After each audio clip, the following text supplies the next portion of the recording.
Yo, yeah. Yeah. Yeah, yeah. Yeah, yeah.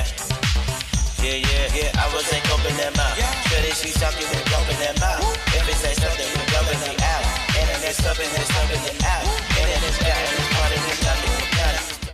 And now from an undisclosed location, you are now tuned in to the Xander Effect with host Xander Dane. 4, 3, 2, 1.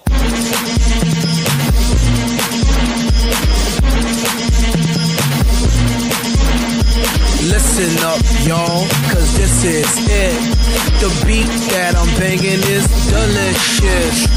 Fergalicious definition, make them boys go loco. They want my treasures so they get their pleasures from my boat. So you can see me, you can't squeeze me. I ain't easy, I ain't sleazy. I got reasons why I tease them. Boys just come and go like seasons. Fergalicious, but I ain't promiscuous. And if you were suspicious, all that shit is fictitious. I blow kisses that puts them boys on rock, and they be lining down the block just to watch what I got. So delicious, it's hot, so delicious.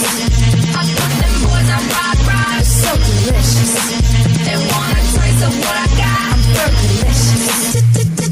Fergalicious, taste. Fergalicious dip, Fergalicious dip, Fergalicious dip.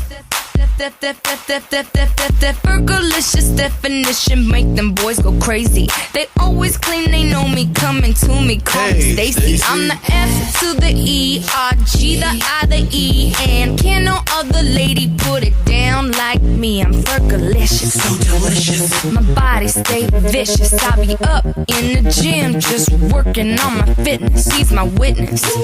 I put your boy on rock, and he be lining down the block just to watch what I got. So delicious, it's hot, so delicious. I put them boys on rock, so delicious. They wanna taste of what I got. I'm Fergalicious. Hold up, check it out. Baby, if you really want, honey, get some patience. Maybe then you'll get a taste. I'm gonna taste it. I'll be laced with lace. It's so tasty. It'll make you crazy.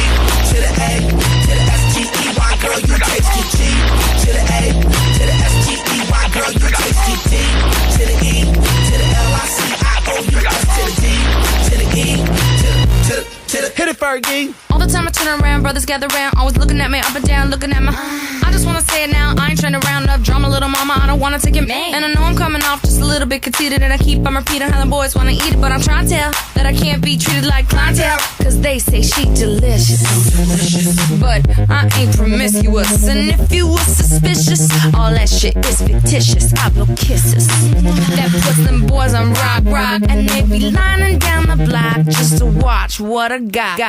4, 3, 2, 1. My body stay vicious. I be up in the gym, just working on my fitness. He's my witness. I put your boy on rock, and he be lining down the block just to watch what I got. So delicious, so delicious, so delicious.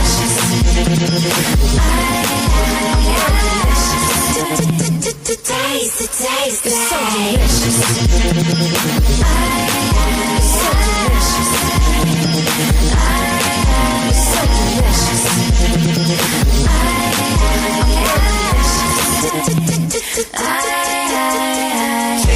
to the A, to the S-T-E-Y, girl, you tasty. G to the A, to the S-T-E-Y, girl, you tasty. G to the A, to the S-T-E-Y, girl, you tasty. G to the A, to the D, to the E, to the L-I-C-I-O-U-S, to the D, to the E, to the L-I-C-I-O-U-S, to the D, to the E, to the L-I-C-I-O-U-S, to the D, to the E, to the T, to the A, to the S-T-E-Y, girl, you tasty. G to the A, to the S-T-E-Y, girl, you tasty. G to the A, to the S-T-E-Y, girl, you tasty. G to the A, to the D, to the E, to the L-I-C-I-O-U-S, to the D, to the E, to the L-I-C-I-O-U-S, to the D, to the E, to the LICIOUS to the D to the E to the.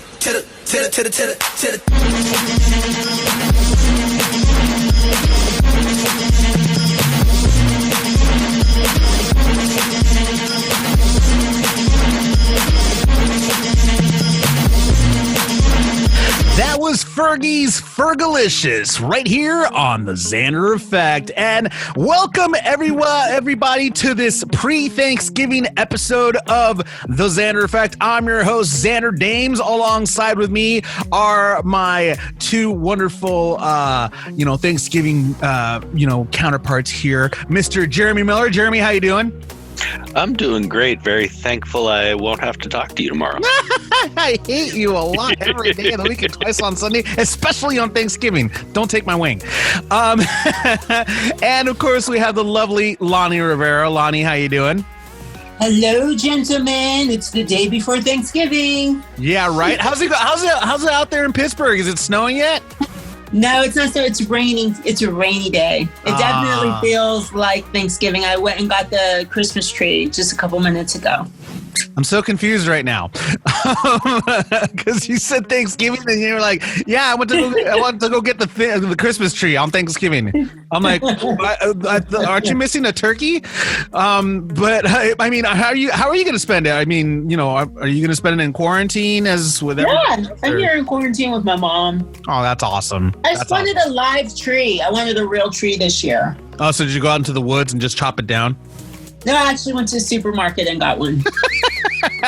See, that's not a live tree, technically. Come on now. No, that's outside. Oh, see, I can't with you. No, I'm done. Yeah. No, I'm done. We can't talk about that anymore. It's not even Christmas yet. I want it now. I feel like I'm like that girl in Willy Wonka, Daddy. Daddy. But Daddy, I want one. Yes, you definitely are like that girl from Willy Wonka and the Chocolate Factory. But no, that's cool though. I mean, hopefully it'll still be alive and not dead.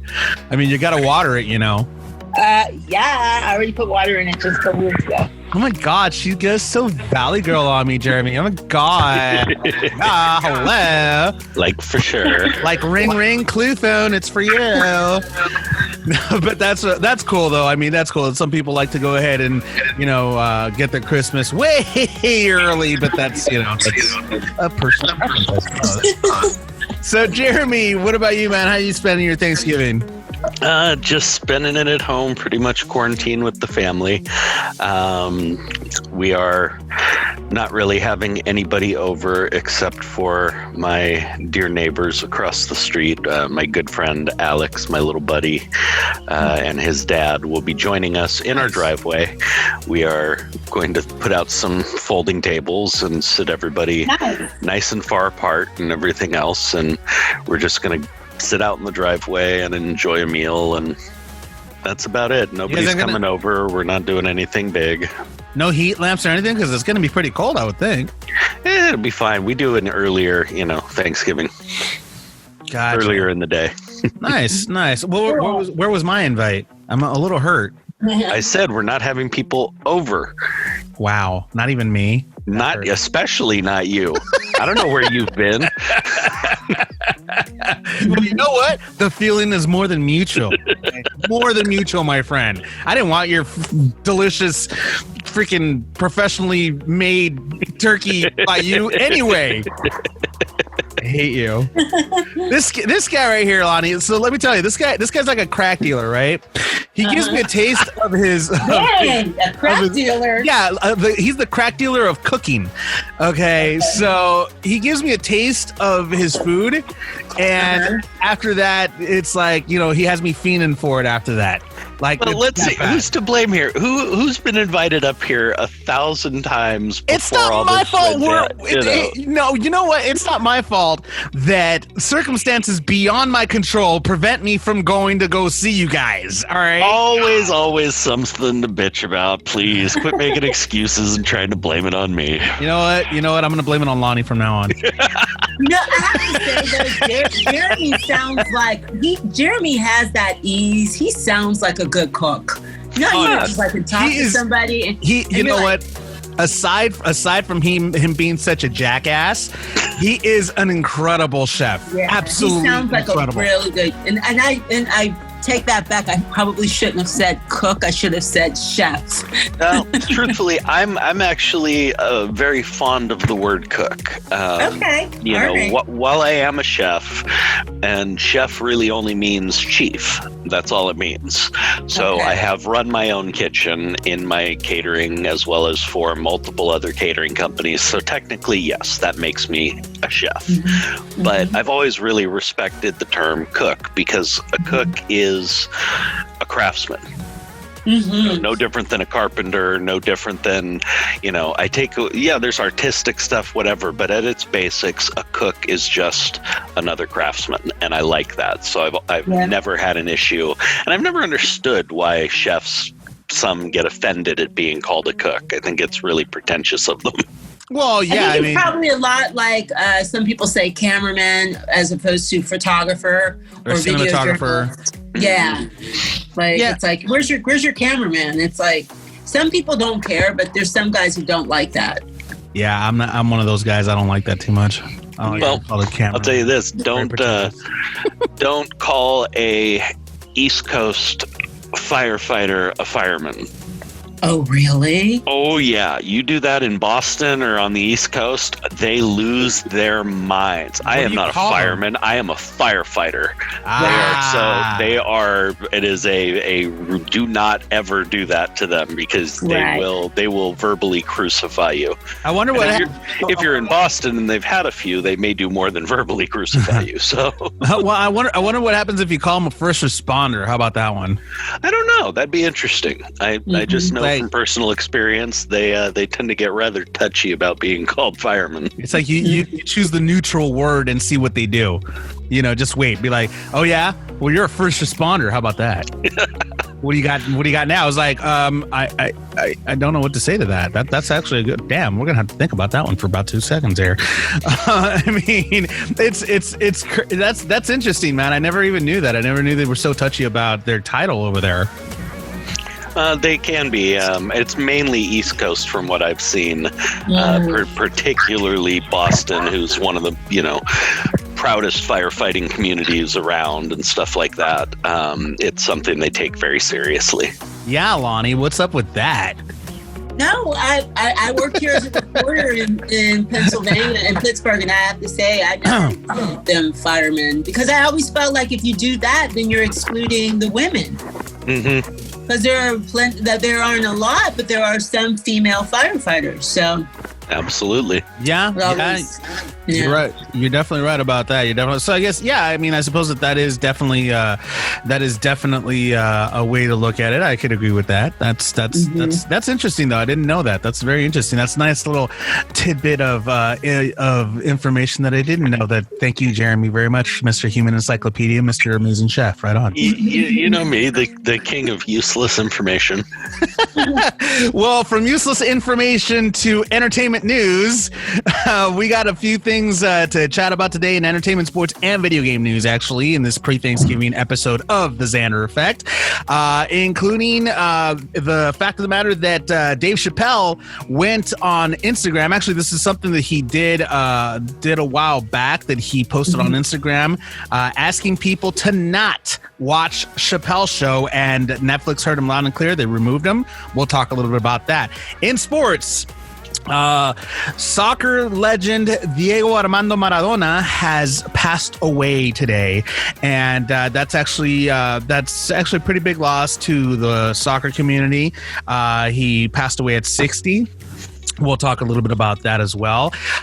In video game news, Red Dead Redemption Online is announced to have a new DLC coming in December, a standalone DLC coming in December. So we'll talk a little bit about that. Also, we have a special guest, a pop singer and podcast hostess, Shevyn Roberts will be stopping by, and we will be featuring her newest single, Runnin Outta Time. But first, here are the Foo Fighters, Breakout, right here on the Xander Effect. You make me dizzy, running circles in my head. One of these days I'll chase you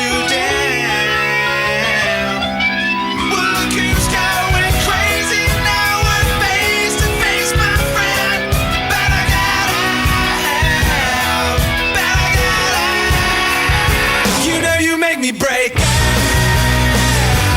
Make me break out. I don't wanna live like that. I don't wanna live like that. Now you make me break out. Make me break out. I don't wanna live like that. I don't wanna live like that. Now you make me break out.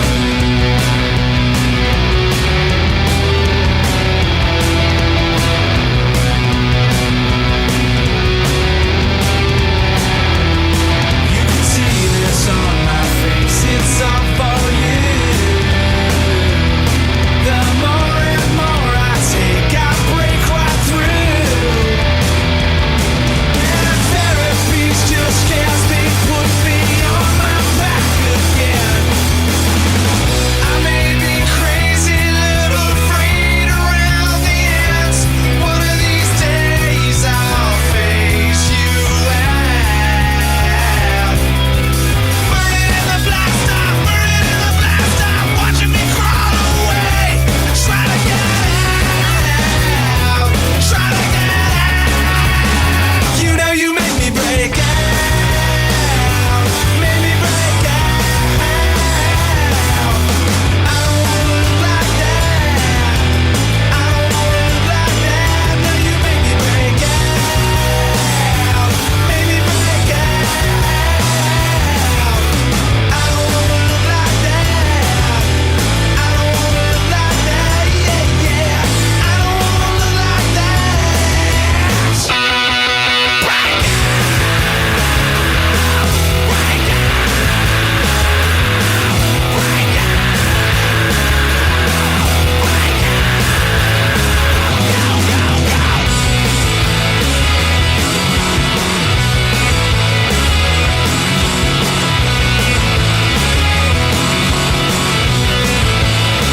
know you make me break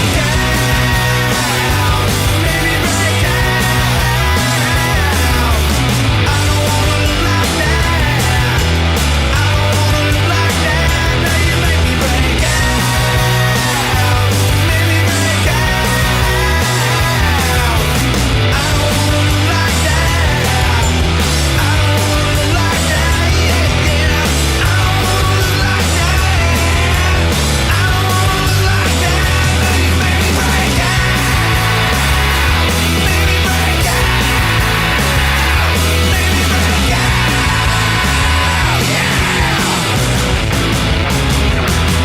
Yo, what up? This is AB. Hey guys, this is Sean Kanan. What's going on? It's Amanda Holly. Hey, Jeremy Miller from Growing Pains here. This is Maxim Waddle Riley Sawyer. And you're listening. And you're listening. And you're listening to the Xander Effect.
Hi, this is Cambry Lovesey, and you're listening to The Xander Effect.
was Reloaded's Long Cold Black Train right here on the Xander Effect.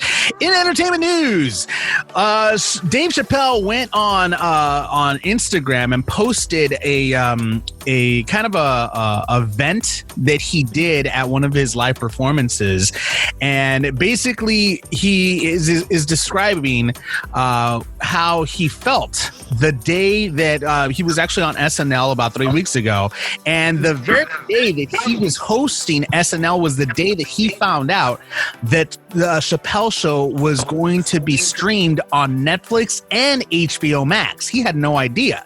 The key phrase here is the fact of the matter that he was not getting paid for this, and he decided to explain as to how he felt.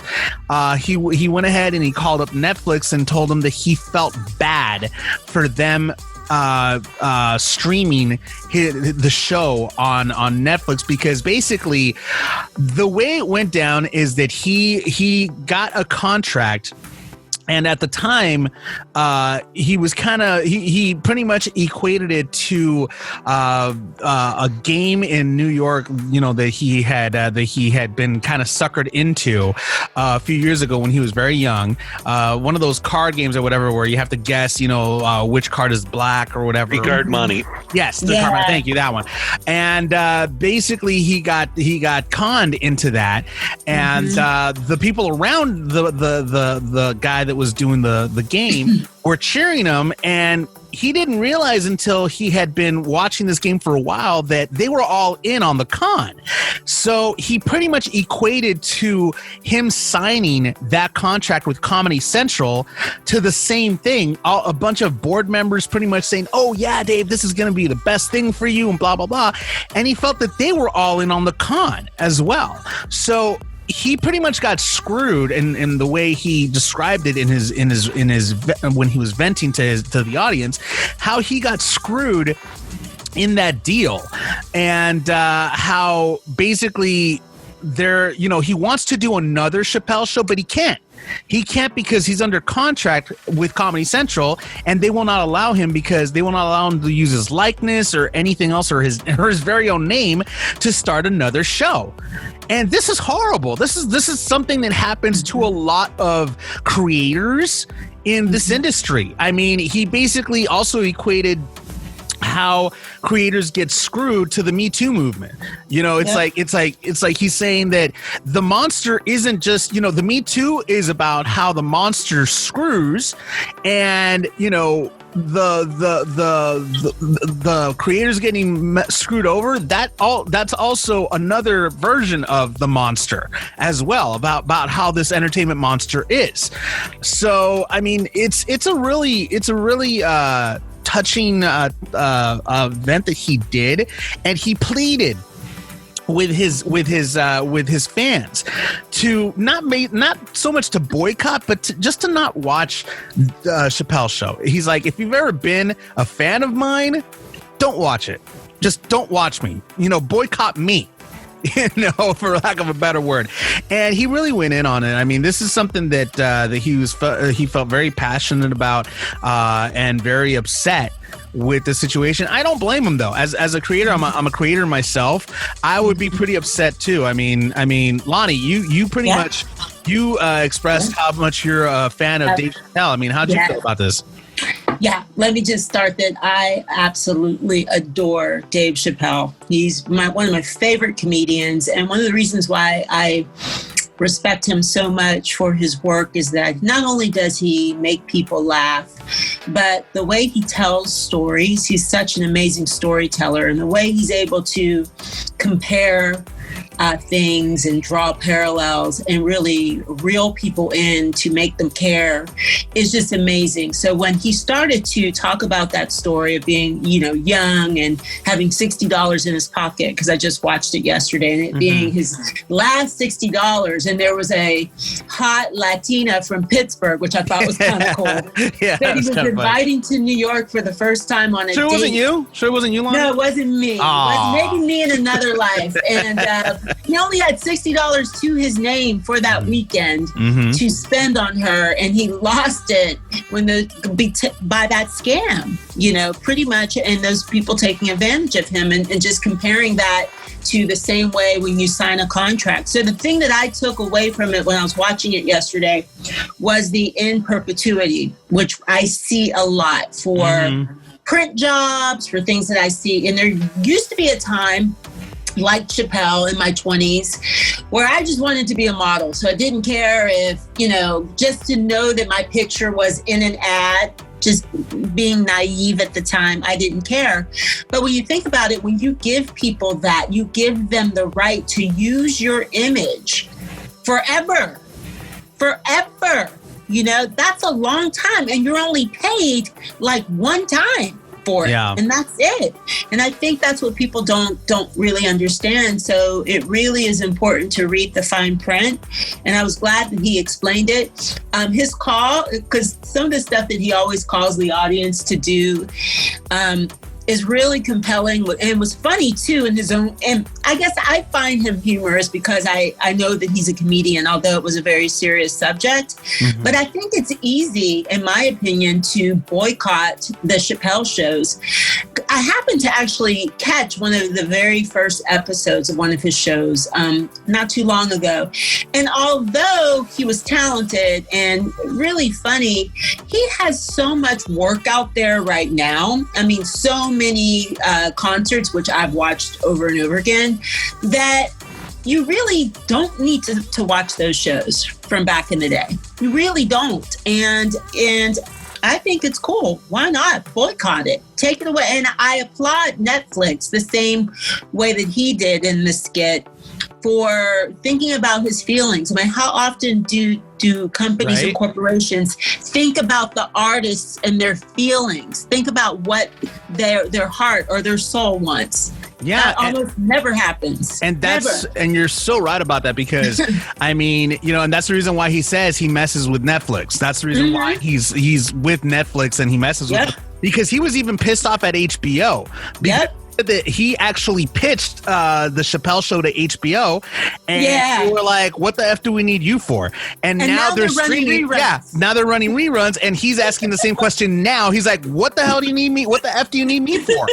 I mean, he's right about that. He's right. Pissed off about that. It's like, dude, you didn't need me before. Now you need my shows. What? I mean, that's stupid. And it's sad, but I mean, Jeremy, you come from that world of contracts. You come from that monster.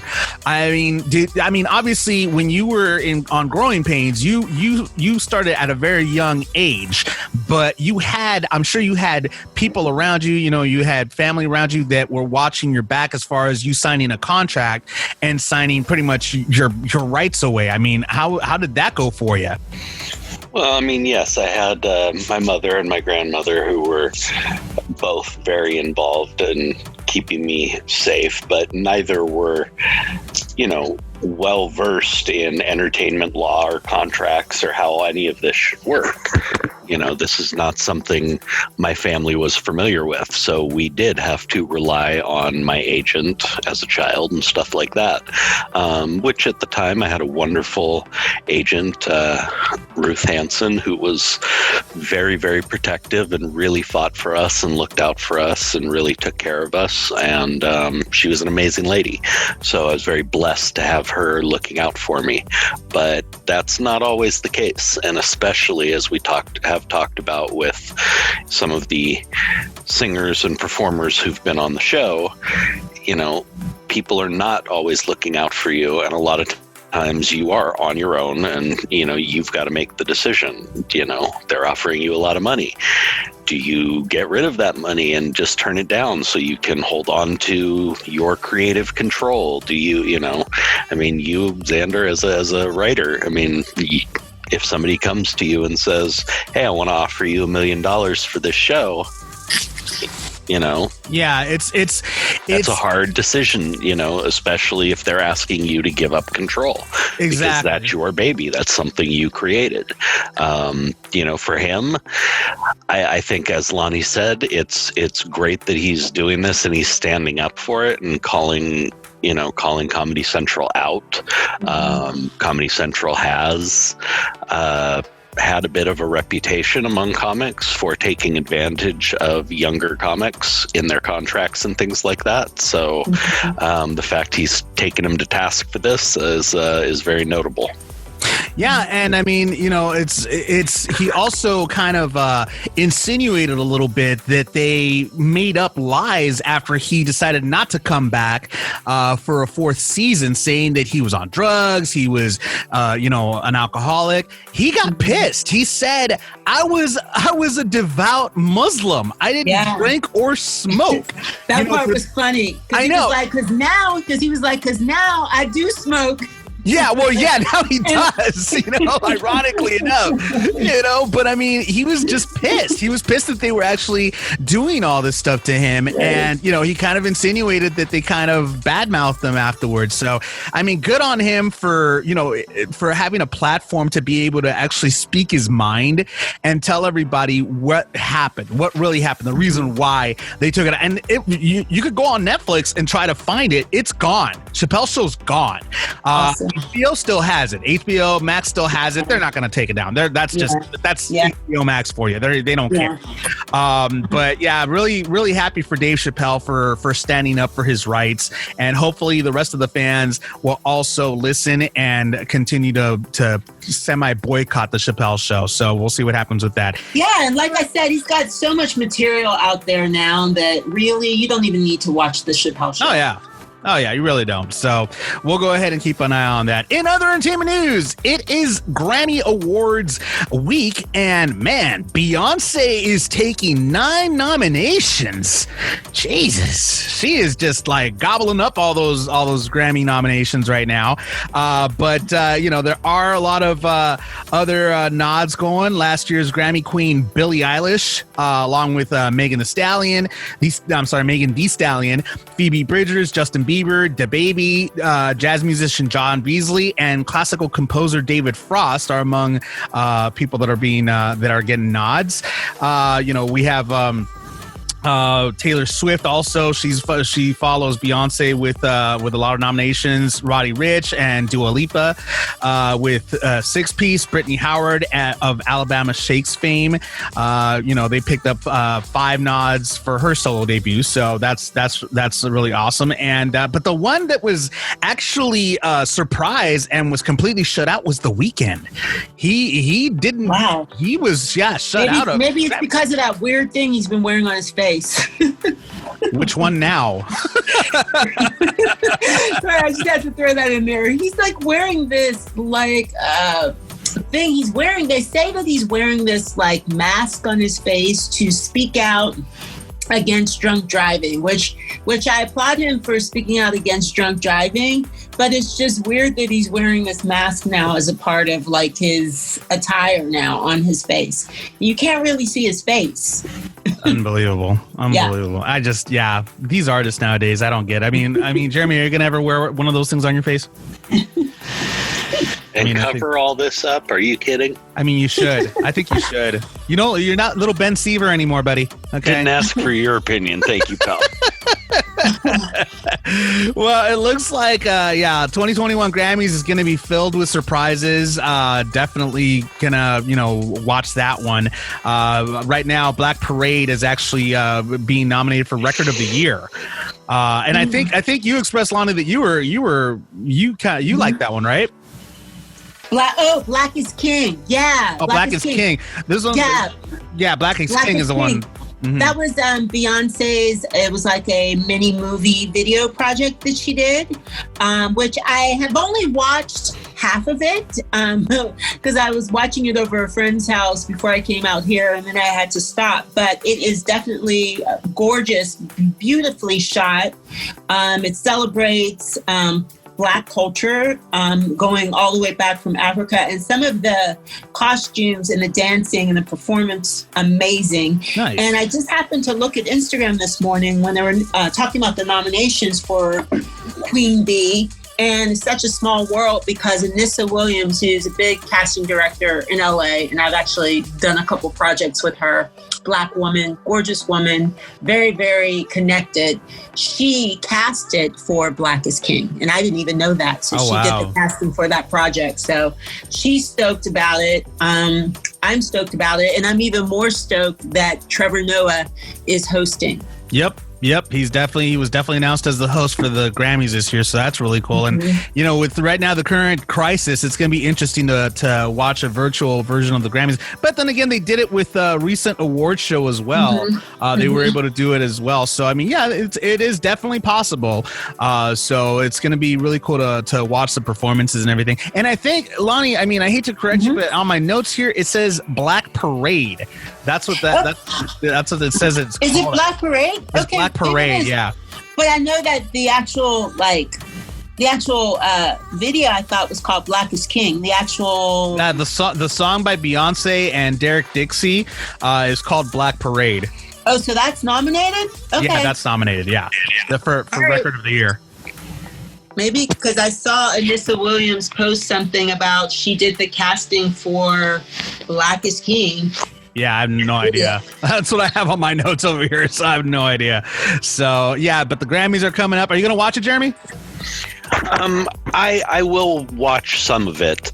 I have to admit, I don't get into the award shows that much outside of the Academy Awards. Not even the Emmys? Even the Emmys, ever since I wasn't working. I mean, not that I was nominated as a kid, but no, it just wasn't something, unless one of my friends was nominated, which did happen a few times, that I really paid. Wait a minute, wasn't Growing Pains nominated for Emmys? Growing Pains never got nominated for an Emmy. You have to be nominated. You have to be nominated by either your network or your production company, and yeah, we didn't get a lot of support from them, even though we were the number one show on ABC. So. Yeah, that's crazy. I never knew that. I thought you guys at least got nominated. Nope.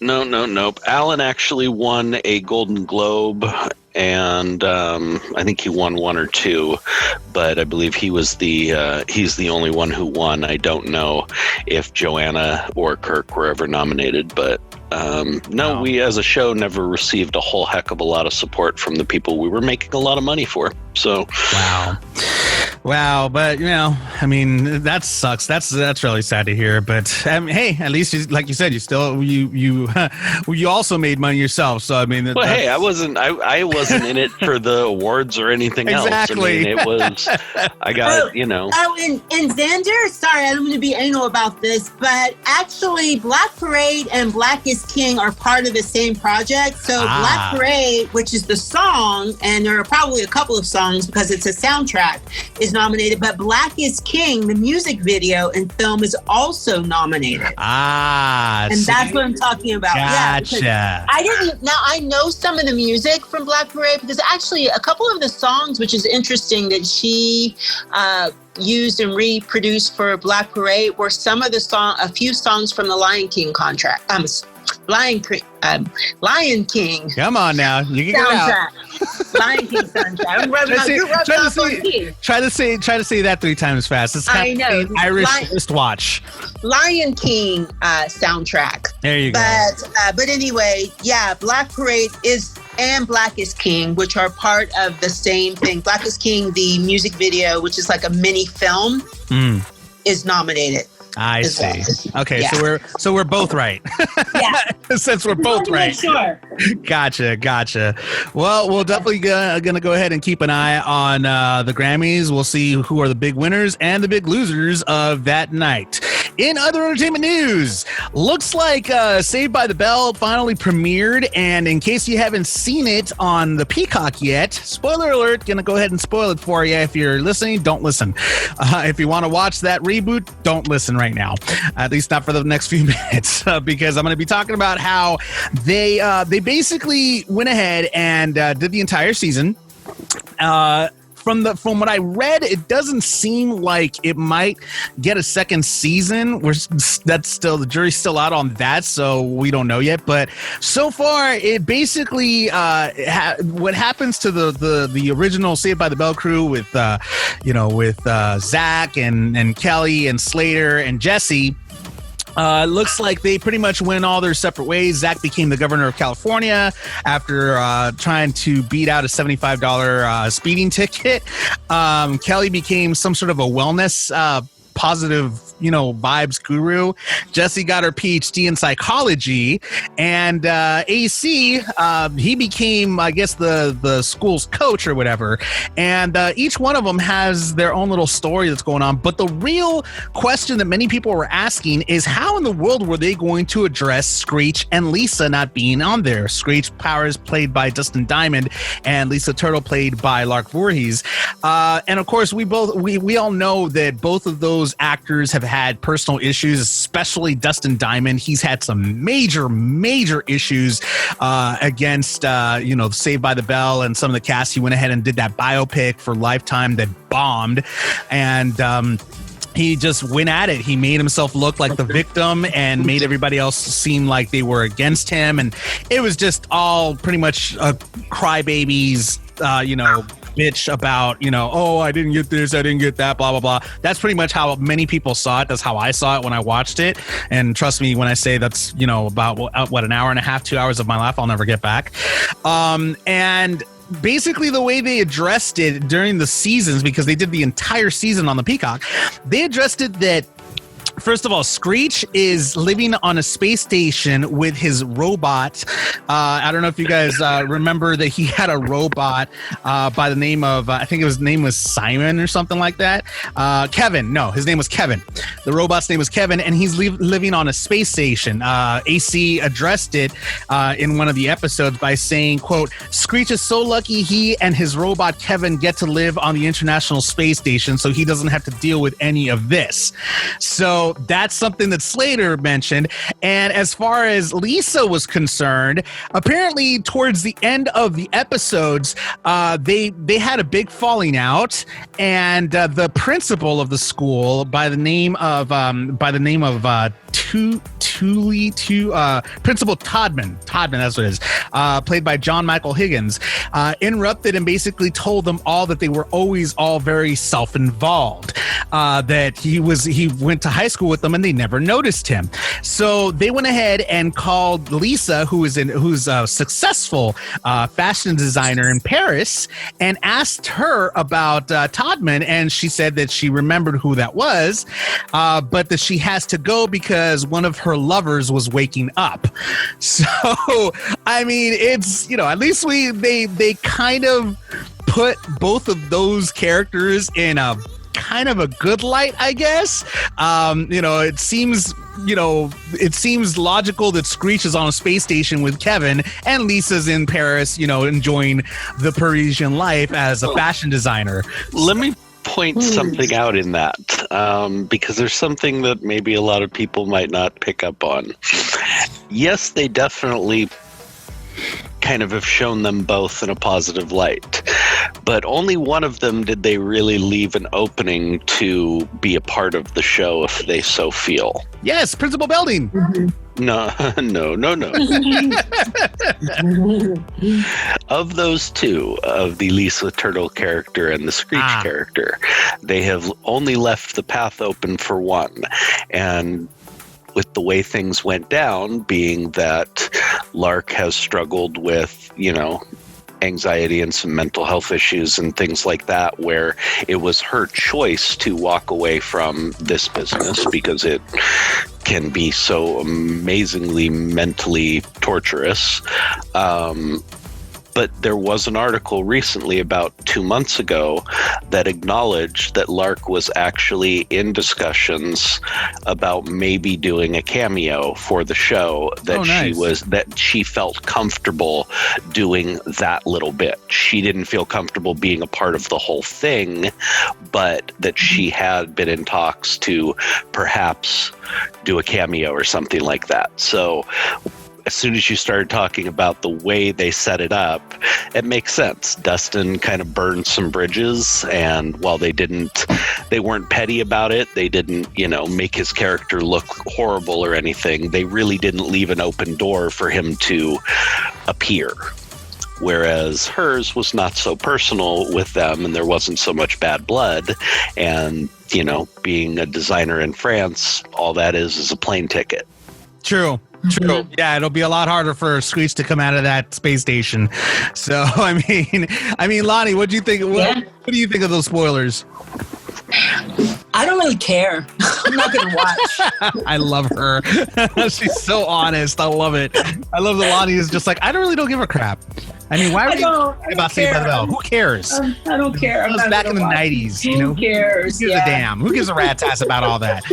I mean, I guess Jeremy has more to say about that because he's from that era, and he was kind of, you were filming, right? I remember. I like some shows. I like a lot of shows from that era. That's just not one of them. So.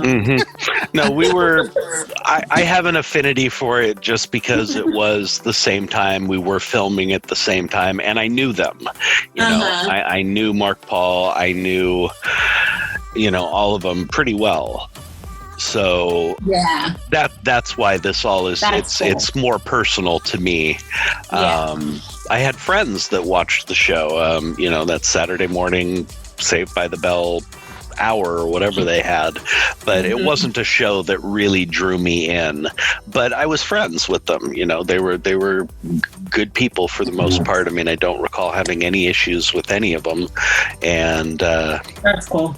They were all really nice people. So it's nice to hear them doing well. I always try and kind of keep up and see how everybody's doing. So yeah, it's good to see they got another shot. Personally, not being a huge fan of the show in itself, it doesn't sadden me to hear they probably won't be getting a second one, just because I don't know how much more you could do. I don't know how much more you could build on these characters who've now gone on about their own lives. Well, actually, in saying that, they're talking about doing kind of a standalone between AC Slater and Jesse Spano, because apparently there's still a romance there. There's still feelings there, I guess, between the two of them, even though Jesse's character has gotten married to some writer guy or whatever. And towards the end of the season, apparently she kind of got pissed because the entire season they kept on talking about caffeine pills. Obviously, we all remember the episode where I'm so excited, I just can't hide it. She just freaks out. There's a lot of memes about that, which is freaking hilarious. But there's a lot of references to the caffeine pills throughout the entire season, according to a news article. There's a lot, and in one of the final episodes of the first season, her husband decides to give her coffee, and she's like, "Do you not even know who I am? I'm Jesse effing Spano." Okay, that's a funny one. I gotta say, I'll give him that. That's pretty good. So they kind of threw that in there, and they're kind of hinting at a possible second season, basically refocusing on Jesse and AC. So, and of course the new kids that are in the school and everything. So I don't know. It's going to be interesting. There's still jury's still out on that one to see exactly if they're going to get a second season. We'll just have to wait and see and find out. Coming up next, we have a beautiful guest of ours here, Miss Shevyn Roberts. She is a pop singer, artist, actress, and a podcaster. We'll talk with her a little bit about her newest single, Runnin Outta Time. But first, here is Shevyn Roberts' Runnin Outta Time, right here on the Xander Effect.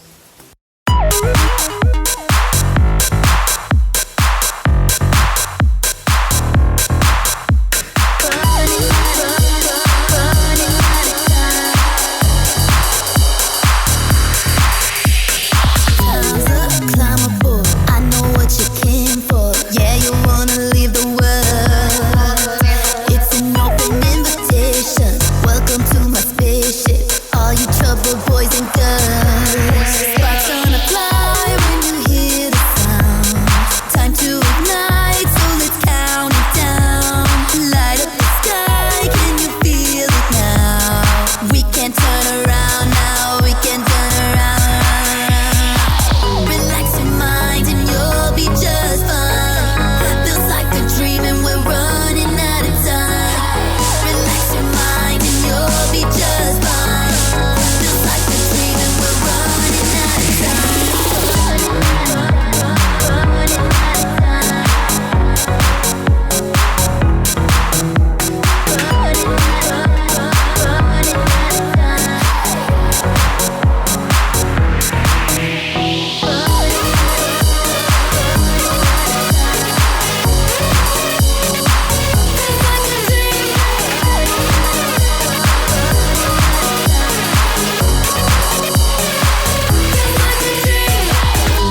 You can feel the energy.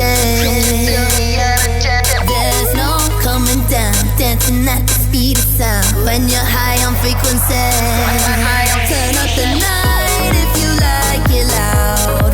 We'll float away like we're on a cloud. Light up the sky, you can feel it now. We can turn around now, we can turn around. Relax your mind and you'll be just fine. Feels like a dream and we're running out of time. Relax your mind and you'll be just fine. Feels like a dream and we're running out of time.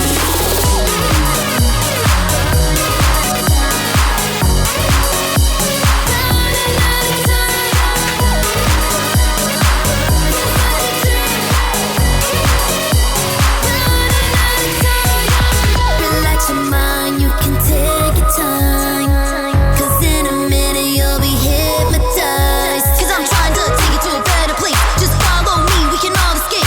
The night is young, there's no time to waste. So let's take this party into outer space. Relax your mind and you'll be just fine. Feels like a dream and we're running out of time. Relax your mind and you'll be just fine. Feels like a dream and we're running out of time.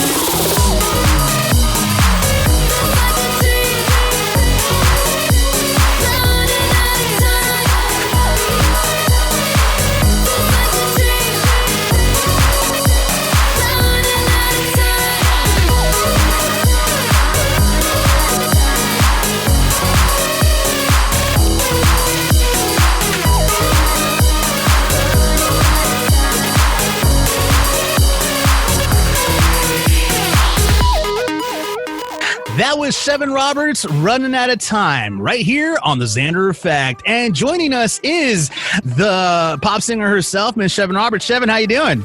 I'm doing great. How are you doing, Swin? It's a beautiful pre-Thanksgiving day here in wonderful, sunny, but yet cold California. It happens. What can I say? How are your Thanksgiving plans going? Oh, pretty good. You know, it's just the same old, family. Of course, there's a limit now, supposedly. So my family's pretty small anyway. But I'm going to like 2 different family dinners. So I got to, kind of save my appetite a little bit. Nice. Yeah, definitely have to do that. Are you in California or are you out of state? I'm actually in Houston, Texas right now. I've lived in Los Angeles and Orange County, and I just kind of go back and forth. Nice. Well, I mean, how's this year been treating yourself? I mean, I know you got a podcast going on right now. That seems pretty successful so far. Thank you. Yes, I have the Shevyn Show, which I was interviewing basically other artists, other entertainers, some celebrity cooks. And so it's been a lot of fun. I'm kind of taking a break from it right now just because I have so much going on with my music. But yeah, it's definitely fun. People can join me over there. It's on my IGTV. And then I basically go live and then post to IGTV and eventually probably be over on YouTube. So it's just kind of a fun little venture. Nice. Well, I mean, so far it seems that you've been doing incredible work. I mean, you just had "Runnin Outta Time," great song, by the way. And thank you. I mean, how did that song come to be? I mean, how did you get inspired to write that one? Runnin Outta Time, I actually went into the studio with the producer. His name is Alex Cantrell. He's known for a few hits. His daughter actually has her own show right now on the Disney Channel called Gabby Duran and the Unsittables. So I really liked his work, and he was actually my music teacher years ago. And so we ended up in the studio, and I had this beat picked out, and I was like, I want this song to be kind of otherworldly. Like, it's about like a really fun atmosphere. It's got a Matrixy kind of feeling going on. And I think my thought process was a little like, deeper, but then the song actually ends up being just this really fun dance song. But we actually shot a music video for it this past June, and we're waiting to release it because of course we need Billboard charts to open up. But basically, we shot the video, and it's got a lot of fun elements to it with the time travel, and I'm meeting my future self. And so Some of those aspects they're kind of insinuated throughout the song, but the video kind of brings it a little bit more definition. Yeah. And did you come up with the concept of the music video, or was that somebody else that came up with that concept? Yeah, me and the director were kind of brainstorming. We kind of, put our heads together, and that's what we came up with. So yeah, he definitely helped out with that. Nice. And I mean, I know that you have a wonderful team that backs you on all your music, including Grammy Award winner David Longoria. How's it like working with him? Oh, it's awesome. Yeah, David is really cool. He actually, the way he discovered me was I was shooting a TV pilot called Here's Vegas, and it was starring Wayne Newton and a whole lot of other, like well-known celebrities that are like legends. And they asked me to come in and perform my song. The producer, Nancy, really liked me. So I guess she was showing the video to David when they were talking about other projects. And he's like, oh, I really want to work with her. And it was weird because I had actually been told about him a few years before. They were like, hey, you need to go to this event. You need to meet David. And I kind of blew it off because I was just tired. I was in LA and I was like, I'm just done with these events. So it's cool how like we were brought back together, and then David was like, send me your music. And I sent him, and he's like, I can totally get you on the dance charts. Like, this song is worthy. Like, we really like you as an artist. And so now we've got, the whole package ready to launch off. We're just waiting for the dance Billboard charts to actually open. And then we're going to be planning on launching my 5 remixes of this song and the music video to the one that was the mix that was done by Robert Ebach, who's also, Billboard, Grammys, all that. He's really cool. He's really cool to work with. Yeah, he's done work with he's done work with Ariana Grande, Taylor Swift, and Camila Cabello, to just name a few, along with Selena Gomez. So that's pretty huge. I actually wrote and co-wrote and recorded an entire EP with him in June as well. And so we'll have those follow-up tracks as well. So I'm really excited about that as well. Wow, that's awesome. I mean, but so I'm curious. I mean, when you first started in this industry, I mean, is this something you always wanted to do? I mean, is this something that you just, or is it something that you just woke up one morning and said, you know what? I think I want to go ahead and try to sing, make it happen. I mean, that's hilarious. How did that happen? Well, actually, I grew up winning dance competitions. To sum up my childhood and teen years, I became like a 6-time national solo champion dancer, which basically just means that as a solo individual dancer, I would like perform in like arenas of 20,000 people, get standing ovations. I could not stop winning. I remember my mom would be like, can you just not win this one so your sister doesn't get jealous?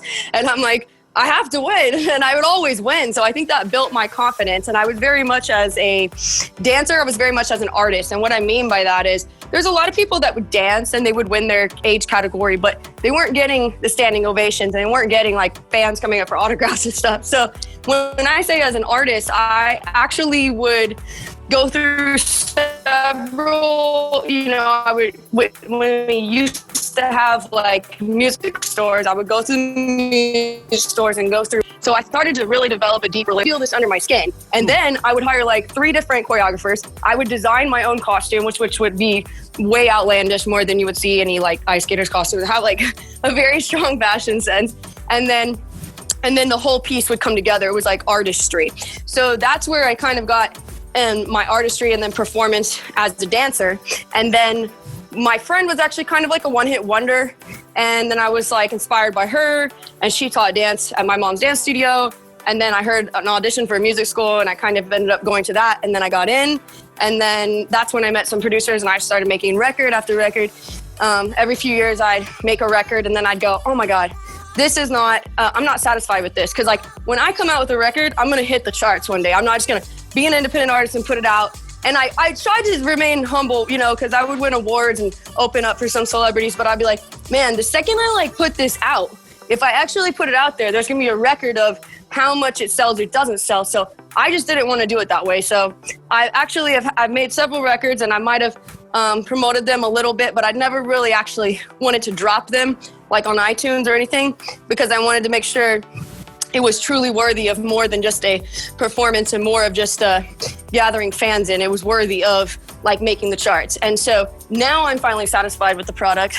Many years later, I finally feel like the product is ready to launch off. So I'm not your typical independent artist that just drops like random stuff, Right. It seems that you definitely are a hard worker for your craft. That's for sure. I mean, Lonnie, you're kind of in this type of industry. I mean, did you you ever, I mean, when it came to, because I know you're into yoga, but I mean, you also were into the dancing thing, right?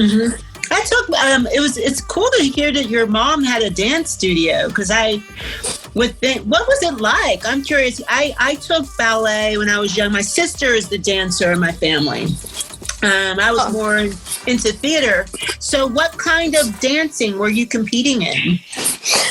They were dance competition, drill team competitions. So it wasn't it wasn't like the drill team. You know what I mean? It was like they called it dance/drill team, but then it wasn't like the studio dance. So I don't know how to explain that, but if people are in dance, they kind of know what I'm talking about. But yeah, that was pretty much it. We grew up going to a bunch of competitions, and then I actually opened up Shevyn's Dance Academy, my own nonprofit dance academy, for a few years until my music started winning awards, and then I had to go back to LA and kind of let those students go back over to my mom's dance studio. So it was a lot of fun, and it really helped me growing up to, not get involved in bad stuff, because I was extremely obsessed with dance. And then I got to the point where I was just like over it one day. I was like, I don't do music, but it was mainly ballet, jazz, lyrical, and then like some palm routines. So there's more hip hop incorporated now than there was back when I was in it.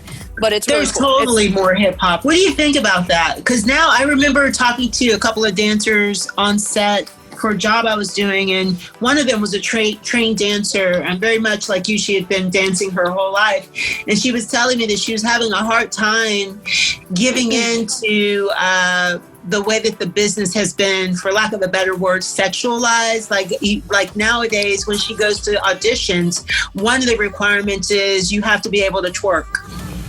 Oh, really? And she auditions as like a dancer for like major pop stars, or like what kind? For like pop stars, for performances. And one of the things is like they go through the whole list of things that they want the dancers to do. One of the things sometimes that she was running into is needing to be able to twerk. That's hilarious. I won't condemn a twerk. I mean, maybe not like, maybe kids, maybe I could say kids maybe shouldn't necessarily do it. I'm going to say yay or nay there.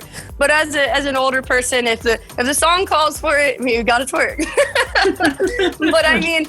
If she's feeling over sexualized, I have, I don't know what that means, because if it goes to a deeper level, I don't really know what that means. But of course, that would be uncomfortable. But me personally, one of the things I really like, I actually got this girl, her name is Marissa Hart, and she was actually on World of Dance, and she has her own like dance class in LA, and it's very kind of jazzy, sexy, jazzy, burlesque. It's very stylized. It's not really hip hop. And I loved her style, and she's actually the one I got to choreograph the music video. The actual style of dance that I used to do would, like, if you were watching it, people would like happy cry. They'd be like, it was like ballet lyrical. So it was very emotional. Celine Dion, Whitney Houston songs, I Will Always Love You, that kind of, it was very innocent. And now it's like, for whatever reason, what I feel more comfortable doing now is the more stylized jazz, which is definitely more sexy. And I don't really do hip hop. I mean, I've done it, but it's not really, I guess, honestly, like the lyrical and jazz dance,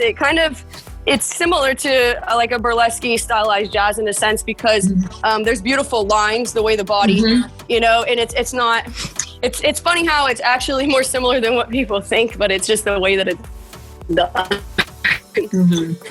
So to me, everything is perspective, but everybody wants to feel comfortable, of course, and things work out for her. Nice. And I mean, did you hear that, Jeremy? You're gonna have to twerk, bro. No one wants to see that. Trust me. I think you're gonna have to, man, in order to go ahead and like be a dancer. You're gonna have to twerk, bro.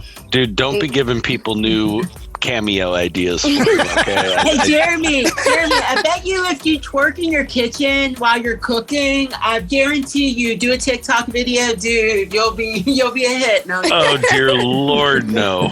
I mean, it would be funny to see little Ben Seaver, twerking. Yeah. Best thing in the world.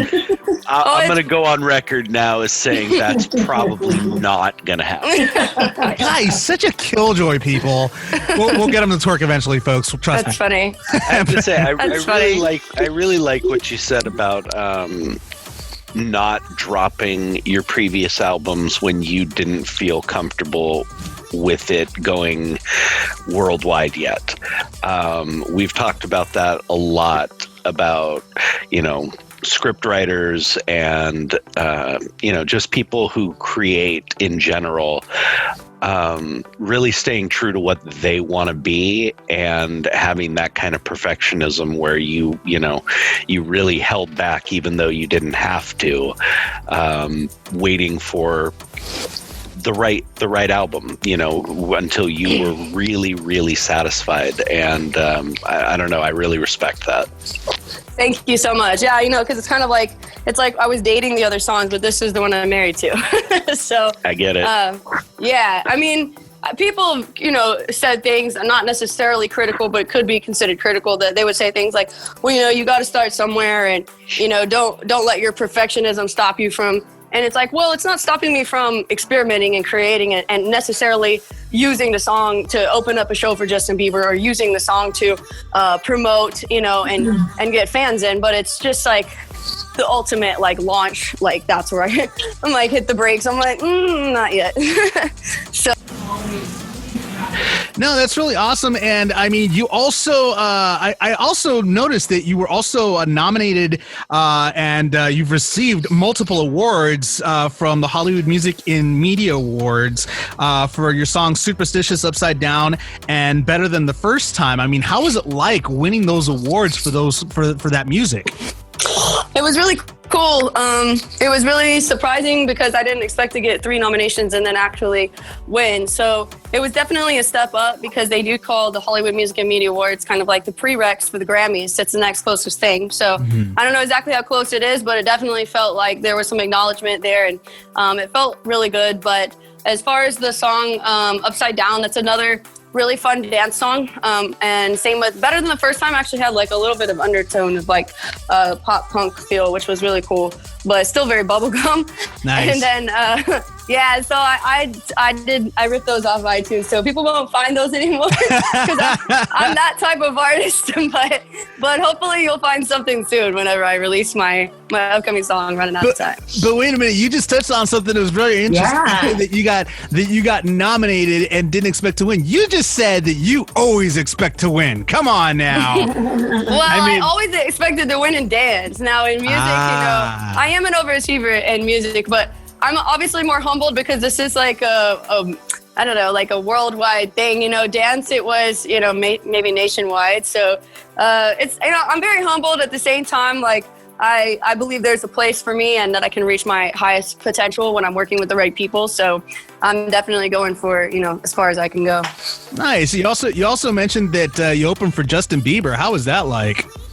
It was really funny because I saw him backstage, and a lot of people say why don't you get the picture? Well, it's in the video on YouTube, so you can see that he's there, and it's clear that I opened the show. But I didn't want to be like this fangirl, be like, hey, can I get a picture? Because I was dude, I'm opening the show, so I kind of just. You have to maintain your professionalism and be like, I'm cool, don't worry about it. I'm here with you. Yeah, looking back, exactly. Looking back, I kind of feel I should have got the picture because it's just better for PR. But I kind of did the head nod, what's up? And he kind of did the same thing back. And then I was like, whatever, I got to get ready for my show. And then, of course, good for you. Nice. I saw him a few months later. It was he was blowing up, whatever. But, and he was already kind of blown up by then, but he just kept blowing up even bigger. So it was really cool because I felt it was just kind of maybe this is an indication of my future. It's really cool whenever you could open up for someone that big and just think, yeah, I could be really big one day too.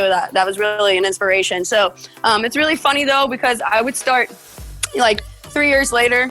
I don't know if this is because of him or not, but I did the movies, and then all the outside movies, all these kids just rushed to me a few seconds or around me ready for a picture, and I'm like, oh, I'm taking a picture. And then I would talk to them and be like, hey, what movie do y'all want to see or whatever, and they just look dumbfounded. They don't want to say anything. So then I just go on about my business, and then sometimes I wonder, wait, was that because of me or was that because of Bieber?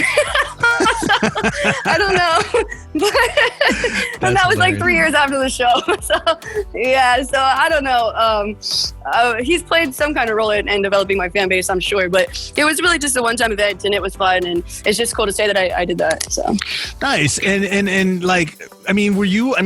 now, do you see it as a matter of fact, like now looking back, you're just like, yeah, I opened for Justin. You know, I mean, was it one of those like types of situations now where you just like, me and Justin, we go way back, you know, like home stuff, you know. No, it's really funny because everybody wants that big story. They're like, well, wait, what happened backstage? And you know, he asked me out. I said no. Yeah. You know, I said no. It's all good. You know. I mean, it's something that feels like it's just one of those cool things to be like, because I don't know too many other artists. Actually, I don't know any other artist that doesn't have a manager and doesn't have a record label, and that they get that opportunity. So it was really cool. Yeah. Nice. So I mean, like you're self-made. You pretty much did it yourself. I mean, that's something that you should definitely be proud of. I mean, it seems like you're making a lot of things that are self-made. I mean, you're also dabbling in acting as well. Yes. I mean, what have you been doing? Like, what have you got going on so far? You know, I mean, I know that COVID's kind of put a damper on the industry right now, but I mean, have you been able to work during this time? Well, you know, I started out as a kid and I was about 5 or 6 years old, and I ended up booking like a whole bunch of national commercials and stuff. And then my mom pulled me out. And so, because I was really young, so I kind of like got that acting bug again as I got older. And so, yes, you know, I've been on a few things here and there. I'm not like overly excited about any projects that I've done yet. But I really want to be in love with the project that I do and in love with the role that I'm cast as. But yeah, like as of right now, like I think I just had 2 commercial auditions like in one day the other day. So there's like random stuff happening during COVID. I mean, I shot my music video during COVID. They had the director wearing the mask, you know, whatever. But like it is what it is. And it's kind of even like, I don't even necessarily want to blame it on COVID because like last year, I mean, the acting business is random. That's why I kind of like music more, because I feel like I can get in the driver's seat and take control of my career, at least a little bit. And with acting, it's kind of like you're just waiting on a casting director to call, and it's like, is this my life? I'm just waiting on a casting director to call. So maybe I need to like produce something. It's interesting you say that. I mean, Jeremy, I mean, would you agree with her on that?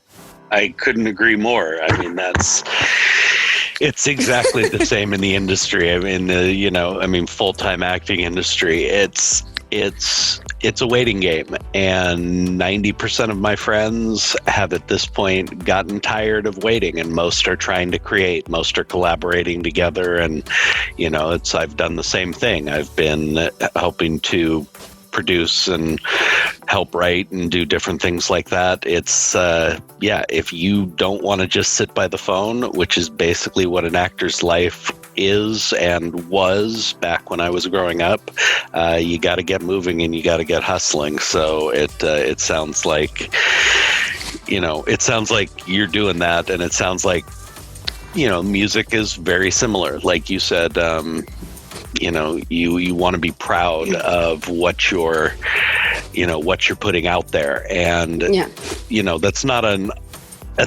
option full-time actors always have. You know, you want to get in the door, you need to be seen, you need material for your reel and for your auditions and all that other stuff that comes with it. So oftentimes you do get your foot in the door with things that, you know, are not your dream job. Now, that was different for me. I mean, I just, like you said, as a kid, it just kind of all fell into place for me. Everything I touched at one point was just, I was booking everything, and TV movies, and everything was a major project. And I guest starred on practically every major sitcom, you know, back when I was a kid in the 80s. And it all was going right, you know, but I got very lucky and very blessed in that I was involved with really good projects all the time as a kid. As I've gotten older and as the door has been a lot more shut, I still won't work on a project I don't believe in, but there are definitely projects you're more proud of. Right. I'd have to agree with that. And Lonnie, I mean, you're also an actress as well. Mm-hmm. I mean, what are your thoughts? I really love the fact that you are proactive and you want to take your career into your hands. It sounds like you're a triple threat because you dance, you act, and you sing. And, Thank you so much. And she's a podcaster. She's a quadruple threat. I'm just big on, because I've had people kind of, question me before of having my hands in a bunch of different things. But I just from talking to people who are into building an empire, or should I say, I don't like saying building wealth, because then that sounds like you're only in it for the money. But it just, I think in terms of just building stability, you need to have, it's wise to have a few things going on, because then that way you don't put too much pressure on one thing. Yeah. So, but then there's the other school of thought that just focusing on one thing at a time, you can really flush it out and, give it your undivided attention. So, no, but I can relate to what you're saying. And I think it's very wise of you.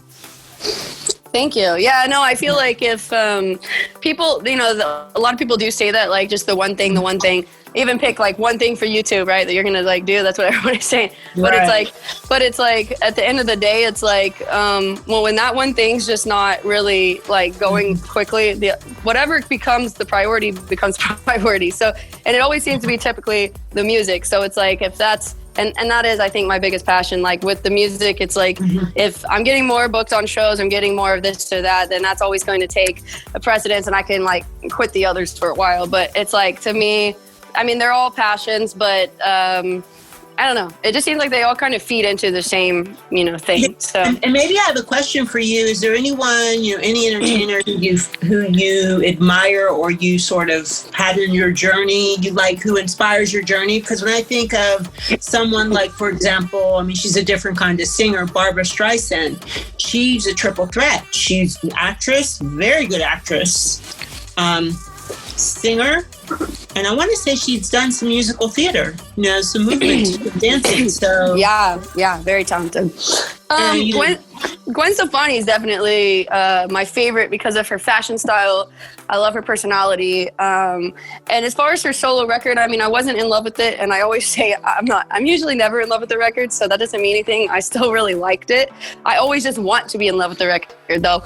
But hey, I'm not even really in love with any of my own records. So I liked it, but I liked her more in No Doubt. But that doesn't mean that I'm necessarily a band girl. I don't know what it is. I just like her, and I like her style, and I like her stage presence. Of course, there's probably other artists that may be more similar to me in other aspects in the sense of being a dance artist, but I don't necessarily fully draw inspiration from them for whatever reason. It's just, you know what I mean? Like, I just know maybe they're too similar.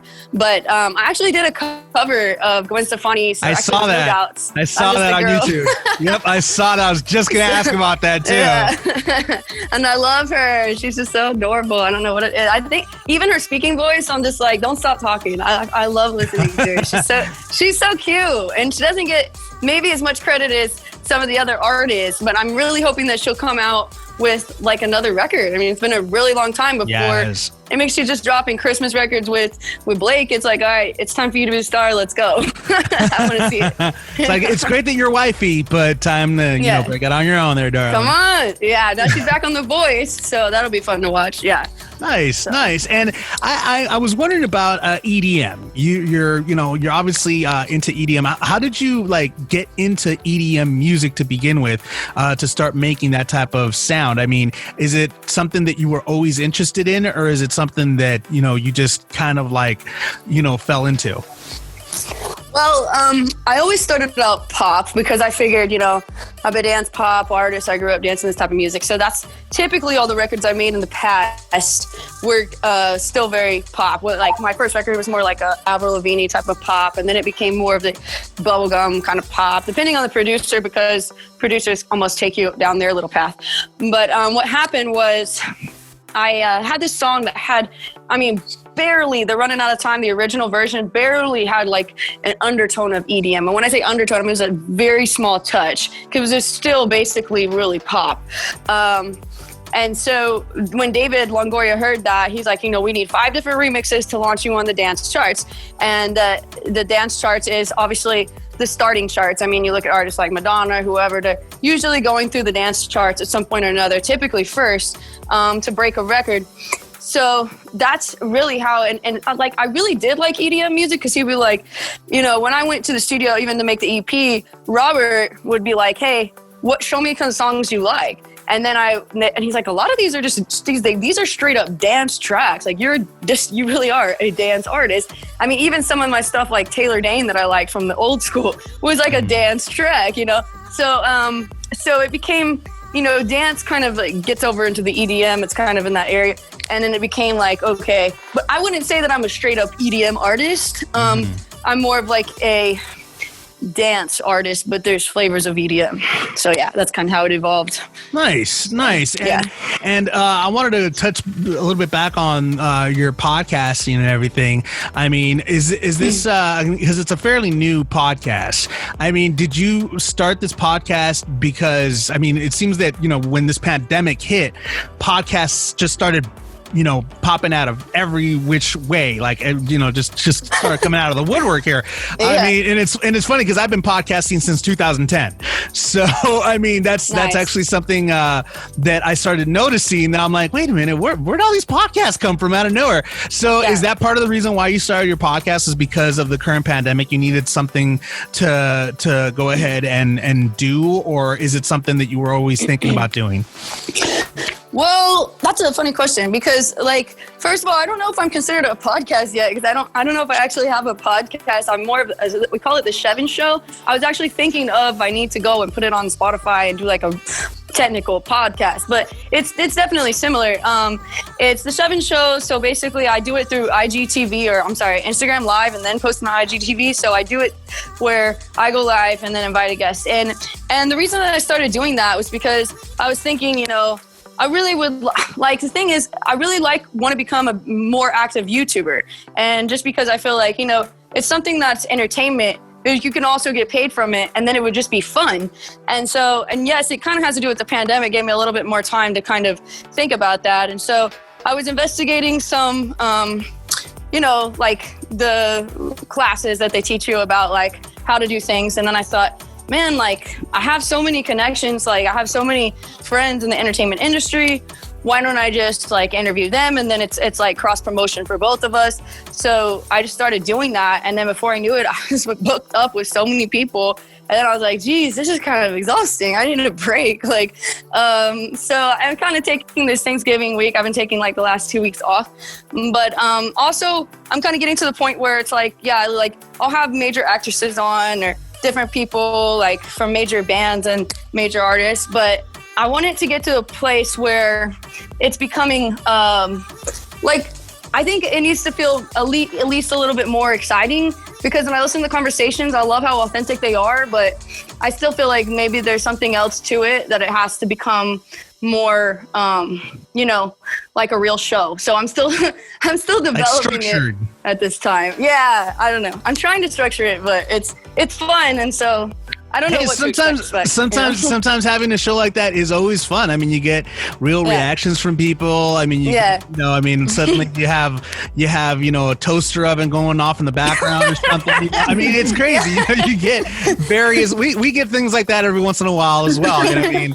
All of a sudden you hear some crazy stuff going on in the background, and you're like, oh, wait a minute, that's the realness of the show right here. You know? Yeah. So, that's really cool. That's really cool. I was doing it at my mom's dance studio one day, and then I forgot about the office phone started ringing. I was like, oh crap, how do I get this thing to go off? And then I couldn't get it, and then finally it stopped, and I came back to the podcast. So I was like, we'll go ahead and call those blooper reels about podcasting. Yeah, and then I thought, well, this is like a reality show. People love that stuff. So I don't know what people want nowadays. People want everything nowadays. Yeah. I mean, you know, in this pandemic, everybody's stuck indoors. They can't go anywhere. They want anything and everything. Yeah. So, but I mean, that's really cool though that you're doing that. And speaking of the pandemic, I mean, once you know, obviously this pandemic has put a wrench on a lot of plans. I mean, did you have a lot of? Were you gonna have planned any concerts or anything like that this year that have been delayed, or do you have plans for upcoming concerts or anything? This year was just really planning on recording and doing all the stuff that I ended up doing anyways. I'm sure there would have been shows that would have popped up, but, you know, because of the pandemic. But I have been seeing a lot of the car shows where they pull up in the car and watch the stage, and it's like bringing it back to like the old school drive-in theater type situation. So my promoter called me the other day, and I think that they're looking at doing that for me in 2021. So definitely, I believe there will be a lot of performances, and I think people find a way, you know, because they want entertainment, and it's just people are too cooped up, and they need that in their life. So I'm looking forward to doing some shows. Yeah. Oh, they'll find ways. Trust me, they'll find ways. Yeah. If people can find ways to party in a pandemic, they can find a way to go ahead and watch a concert. Let me tell you. So that's really cool that you've been very active. You continue on with all the projects that you've got going on, and you know, that's really awesome that you're doing really well, especially right now in the current circumstances. You said that you do Instagram Live. Do you also do concerts on social media as well, like many other artists?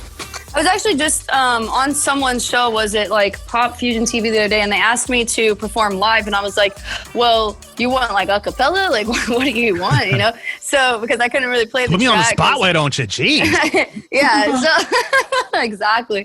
So I just sang like a little, very small portion of the song, and then went straight into the rap bridge of the song, and then I kind of just gave them a sneak peek. But I definitely think I should be doing more of that type of thing. I'll be honest, I think there's some new platforms specifically for that, and that's just something that I need to get on. You know, I've just been doing everything else, so I just need to get on that for sure.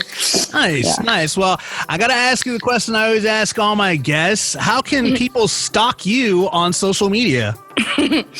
Instagram is definitely, I'm active. I would say it's Shevyn Roberts. I don't know if y'all are gonna spell it out for him, but it's SHEVYN Roberts, Shevyn Roberts. And then my Facebook is Shevyn Roberts Music, and I have a music page. I think it's got like 120,000. It has a verified mark, so you'll know it's me. And then I have my personal Facebook page, which I'm pretty active on, and it's basically a music page, just another music page. Is actually, I feel like there's more engagement over there, just because you don't have to pay for ads like you do on a regular page. So if people want to stalk me over there, that's fine too.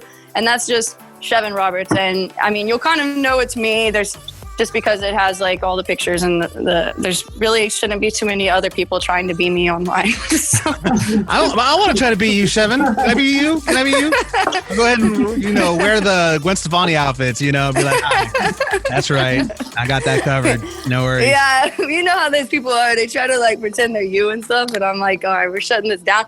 People are like, oh no, it's like a fan account. I'm like, nah, you're not a fan because you're posting the wrong thing. They try to get away with the technicality, but it's a fan page. No. Yeah. No, see, it's not a fan page. That's pretty cool. What about, and you also have a YouTube channel, right? Oh yeah, subscribe to my YouTube channel. It's The Real Shevyn. So like, I'm just still kind of building it up over there, but I do appreciate people subscribing. So when I do release content, like when I drop this music video, it'll be pretty cool. So people can see the music video, because I'm really excited about that. And are you also following the TikTok trends as well? I mean, are you also on TikTok? Oh God, TikTok exhausting, man.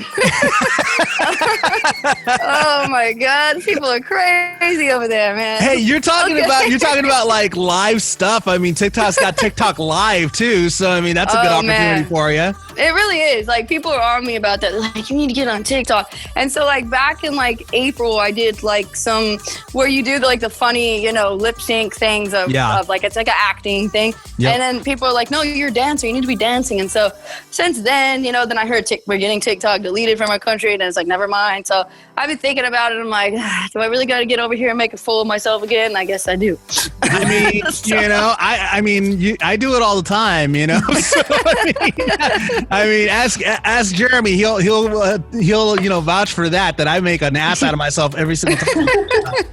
I send him my ass out of yourself. It's just who you are, my friend. That's very true. That's a damnable point.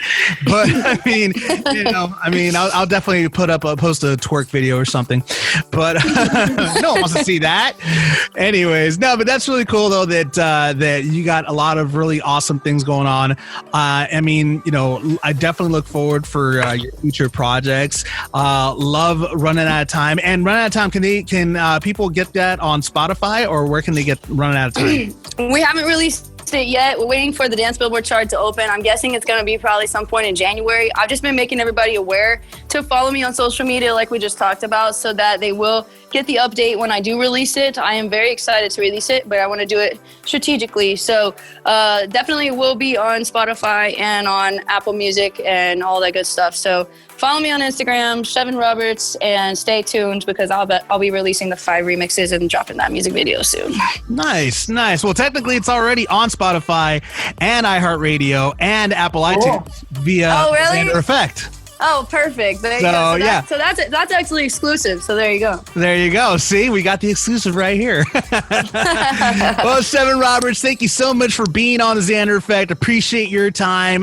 Look forward again to much more music of yours. And, definitely would love to have you back on the show again very soon. Thank you so much. It's nice meeting all of you. All right. Nice meeting you. Great meeting you. Coming up next in sports, soccer mourns as we have lost a legend in the sport, Diego Armando Maradona, and we'll talk a little bit about that. But first, here is Garth Brooks, The Thunder Rolls, right here on the Xander Effect.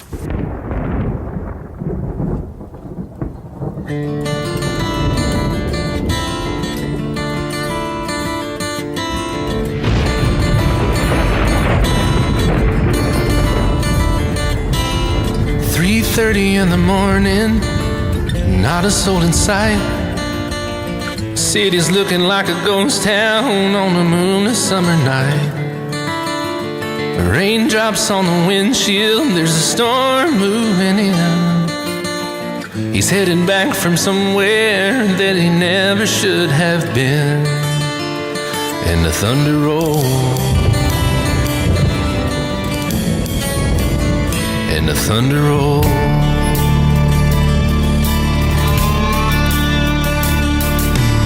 Every light is burning in a house across town.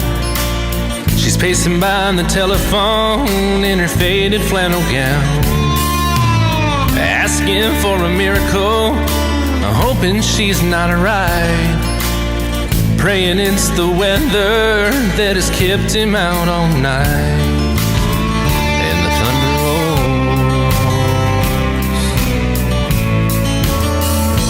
Thunder rolls, the thunder rolls, and the lightning strikes. Another love grows cold on a sleepless night as the storm goes on out of control. Deep in her heart, the thunder rolls.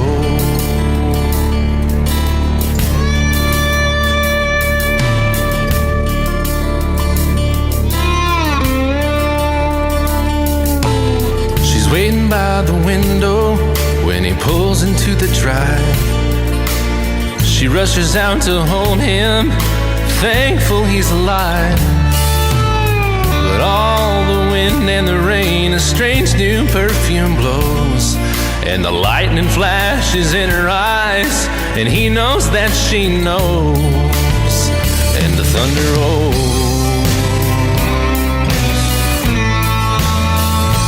thunder rolls,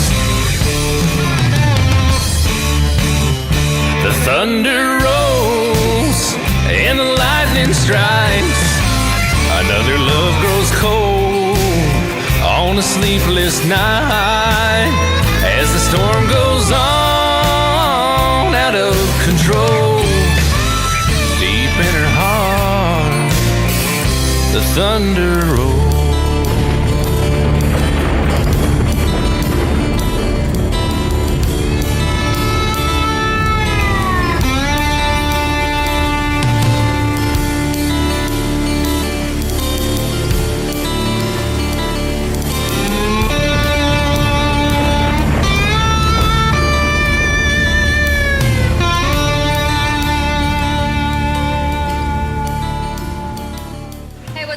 This is Ariane Celeste. This is Larry Naemar, the founder of E! Entertainment Television. Hi, this is Maricela Cornell. Hey, how's it going? This is Polo Molina. Hey, yo, what's up? This is the Xander Effect, and I am the DJ KID, the Kid Capri. Welcome to the place to be. Ain't life wonderful? Wonderful. Wonderful. Wonderful. Wonderful. Wonderful. Isn't it wonderful? Wonderful. Wonderful. Wonderful. So wonderful. Isn't everything wonderful? Wonderful now.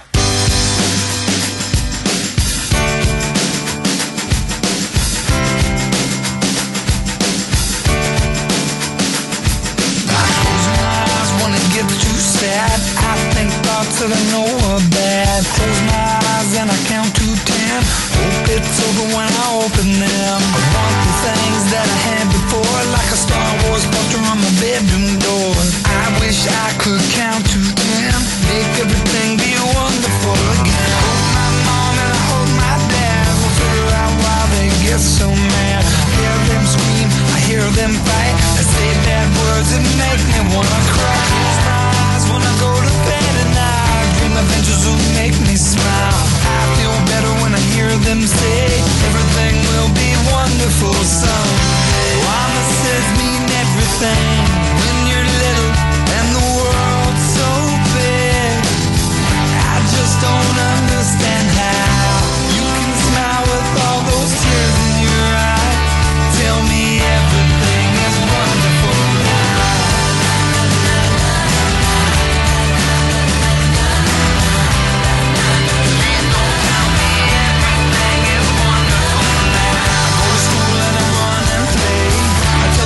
It's all okay.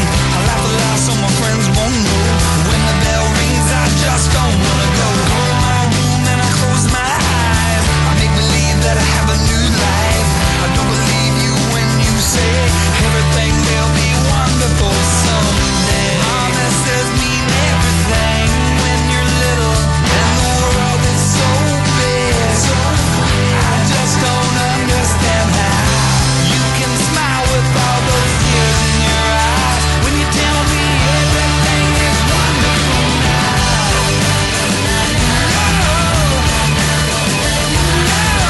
don't wanna hear you tell me everything is wonderful now. I don't wanna hear you tell me everything is wonderful now. I don't wanna hear you say that I will understand someday.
This is Cambry Lovesey, and you're listening to The Xander Effect.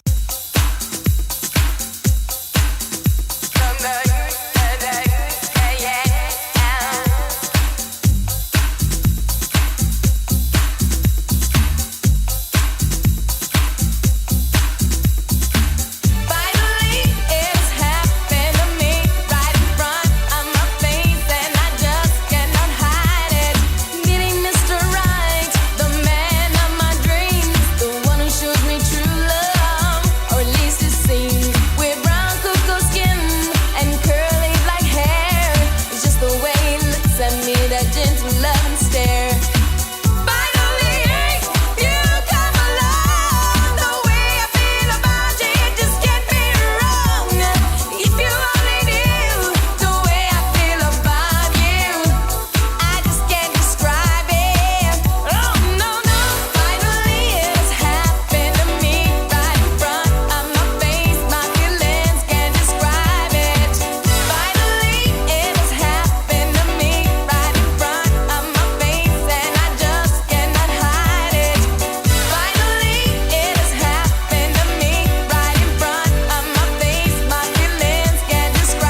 That was CeCe Peniston's Finally, right here on the Xander Effect. In sports, soccer legend Diego Armando Maradona passed away today at the age of 60, weeks after he actually had brain surgery. The soccer legend was actually having was undergoing some he had a lot of medical conditions going on, from everything from the brain surgery and everything, but apparently it just didn't go too well, and unfortunately he has passed away. He's had the thing about Diego Maradona, he's had a very questionable career. He basically was shunned from the soccer community after testing positive for cocaine use and drugs and things like that. And many people were very upset with him because he was an incredible and talented soccer player. It was a very difficult thing for him to do. But then he made a comeback.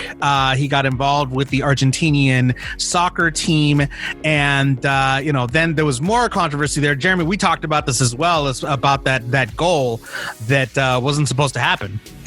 Yeah, I mean, again, I hate being the naysayer, especially when a guy just passed away, but unfortunately his legacy is very tarnished in a lot of ways.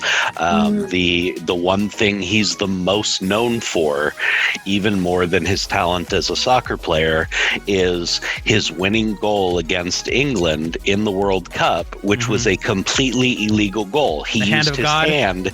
Yeah, he used his hand to knock in the ball, and he knew he did. Everybody saw it except for the refs, and it was just a rather it's considered a rather dark moment in World Cup history, in that it was a complete cheat and he got away with it. On top of that, his personal life has been pretty much a shambles. And while he has made an effort over the years to, work with youth soccer in his home country and work with the Argentinian soccer team, and he's had a problem with addiction, since his days with coke.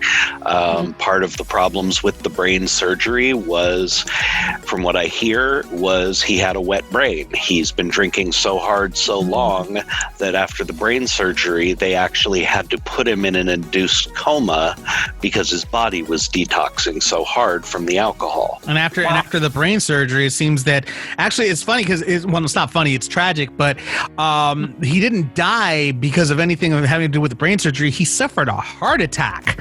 That's how he actually passed away.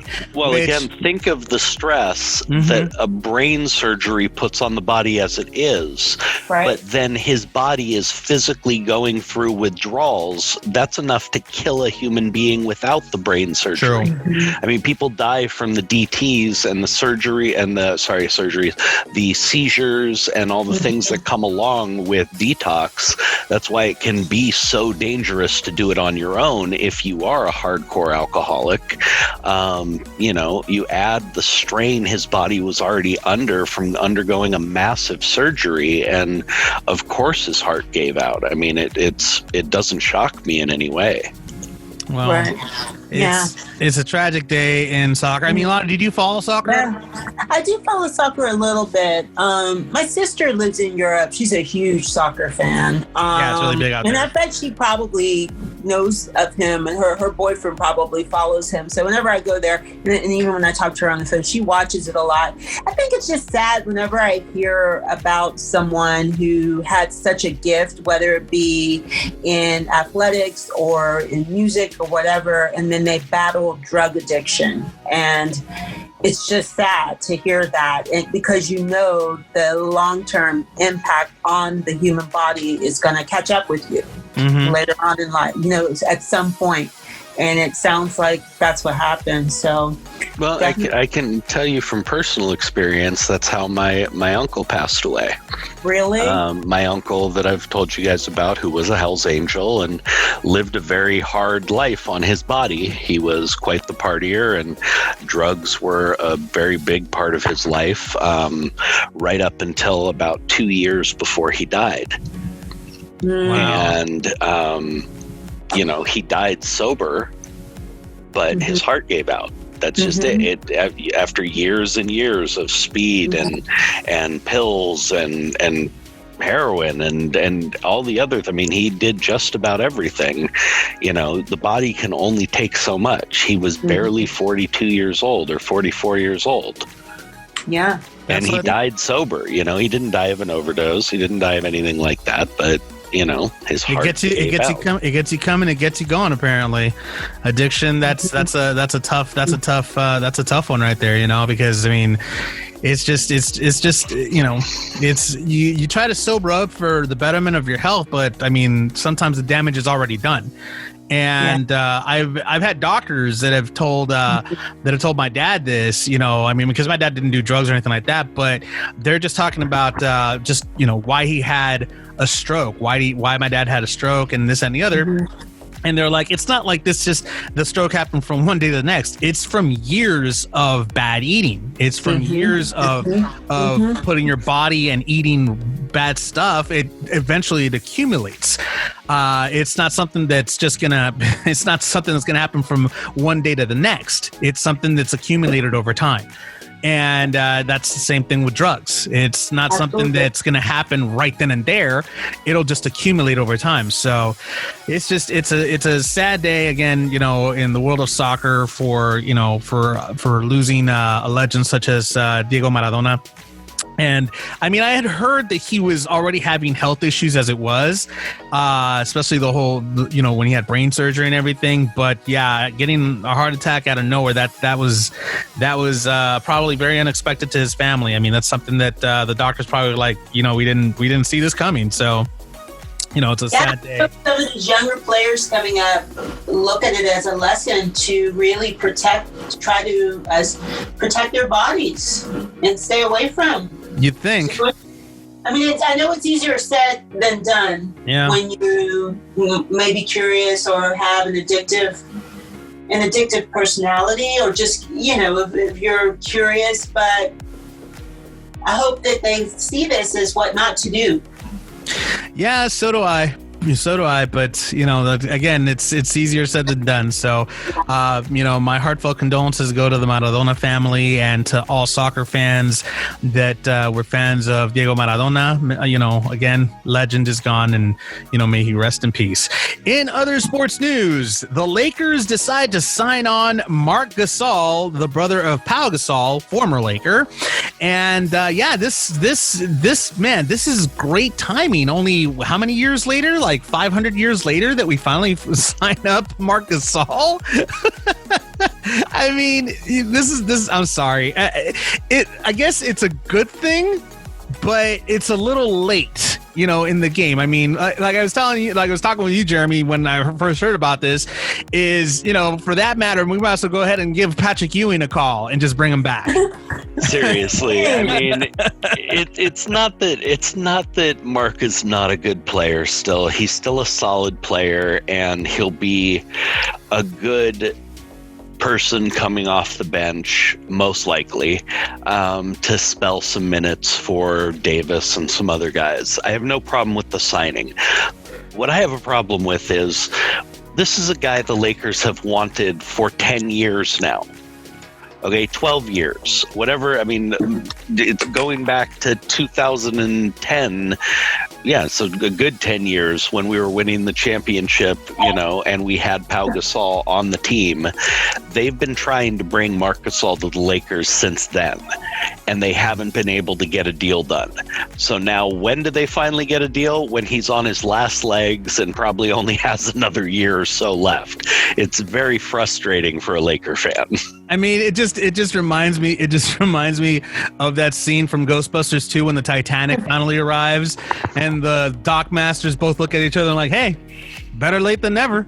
I mean, it's kind of what that reminds me of a little bit. I mean, but, how old is he? I mean, he's still fairly young.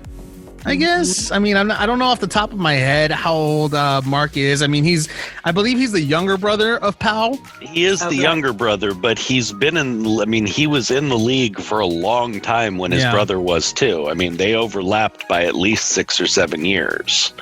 So, I mean, it's not like it's a huge sign-in bonus that they're giving him. He's going to earn about $2.56 million in 2020-21 and $2.69 million in 21-22. So it's not like they signed him for a whole lot of money. And it's not a bad deal. And like I said, he's a good player still. He can definitely fill a role, but he is 35, so durability has to be a bit of a question.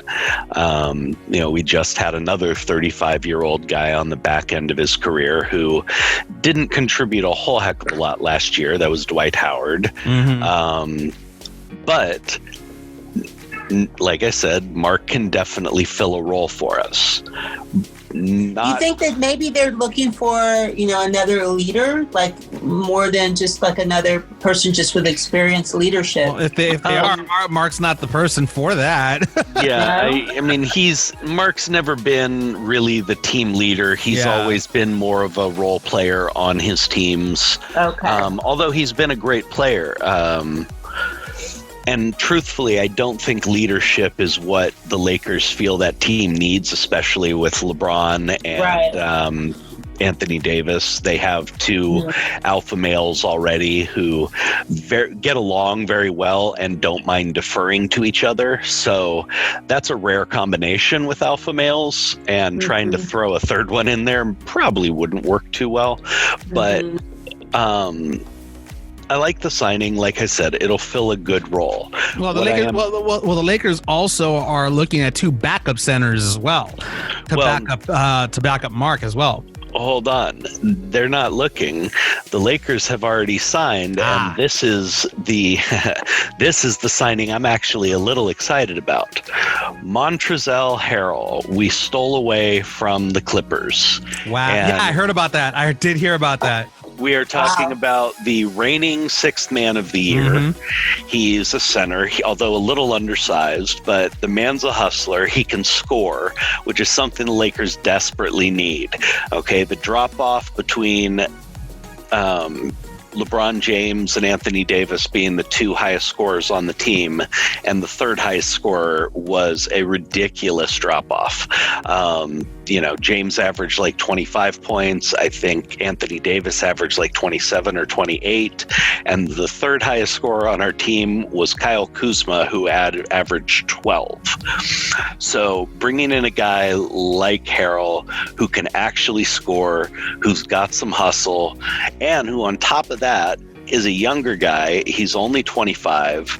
He's got some years ahead of him. They signed him on a mid-level exemption, so they only paid him, I think it's $4 million or something like that. His game would definitely dictate more than that. They got him on a bargain.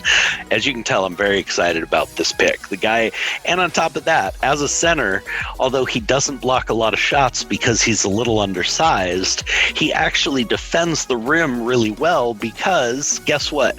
He takes the most amounts of charges in the league the last 2 years. The guy has very quick feet. He's got a good quick first step, and he can stay in front of a guy. So whether he can block the shot or not is not important as long as he's keeping him away from the basket. This guy is an energy ball. He's going to be a brilliant player coming off the bench, and especially a scoring, somebody who can fill in some scoring when LeBron or Davis need to sit. I mean, I think, I'll be honest with you, I think that's more deserving of headline news than Marc Gasol getting signed. But I believe that Marc Gasol's gotten more attention for that because of his brother, because of Powell, and the fact of the matter that there's going to be another Gasol on the Lakers. So, I mean, but yeah, that's huge news though. That we at least have a backup, and a really, really, really good backup at that. Well, that's the thing is, truthfully, sorry to interrupt, but he's one of those 6 men, and I've always loved those guys, and they do tend to win the 6th man of the year a lot. They're the guys who should be starting, but are coming off the bench as that first guy off the bench for a reason. Okay, there was a player back on the Bad Boys, my Pistons teams back in the 80s, that I loved so much, named Vinnie Johnson. The guy's nickname was the Microwave. Yeah. This guy could start for just about any team in the league. Yet they brought him off the bench as the sixth man specifically because he could heat it up that quickly when you brought him in. He was that spark when you had to have someone come off the bench to light a fire. Yep. I remember the Microwave. I definitely remember that player, and he definitely was a legend because of that. So I mean, it's one of those things that the Lakers.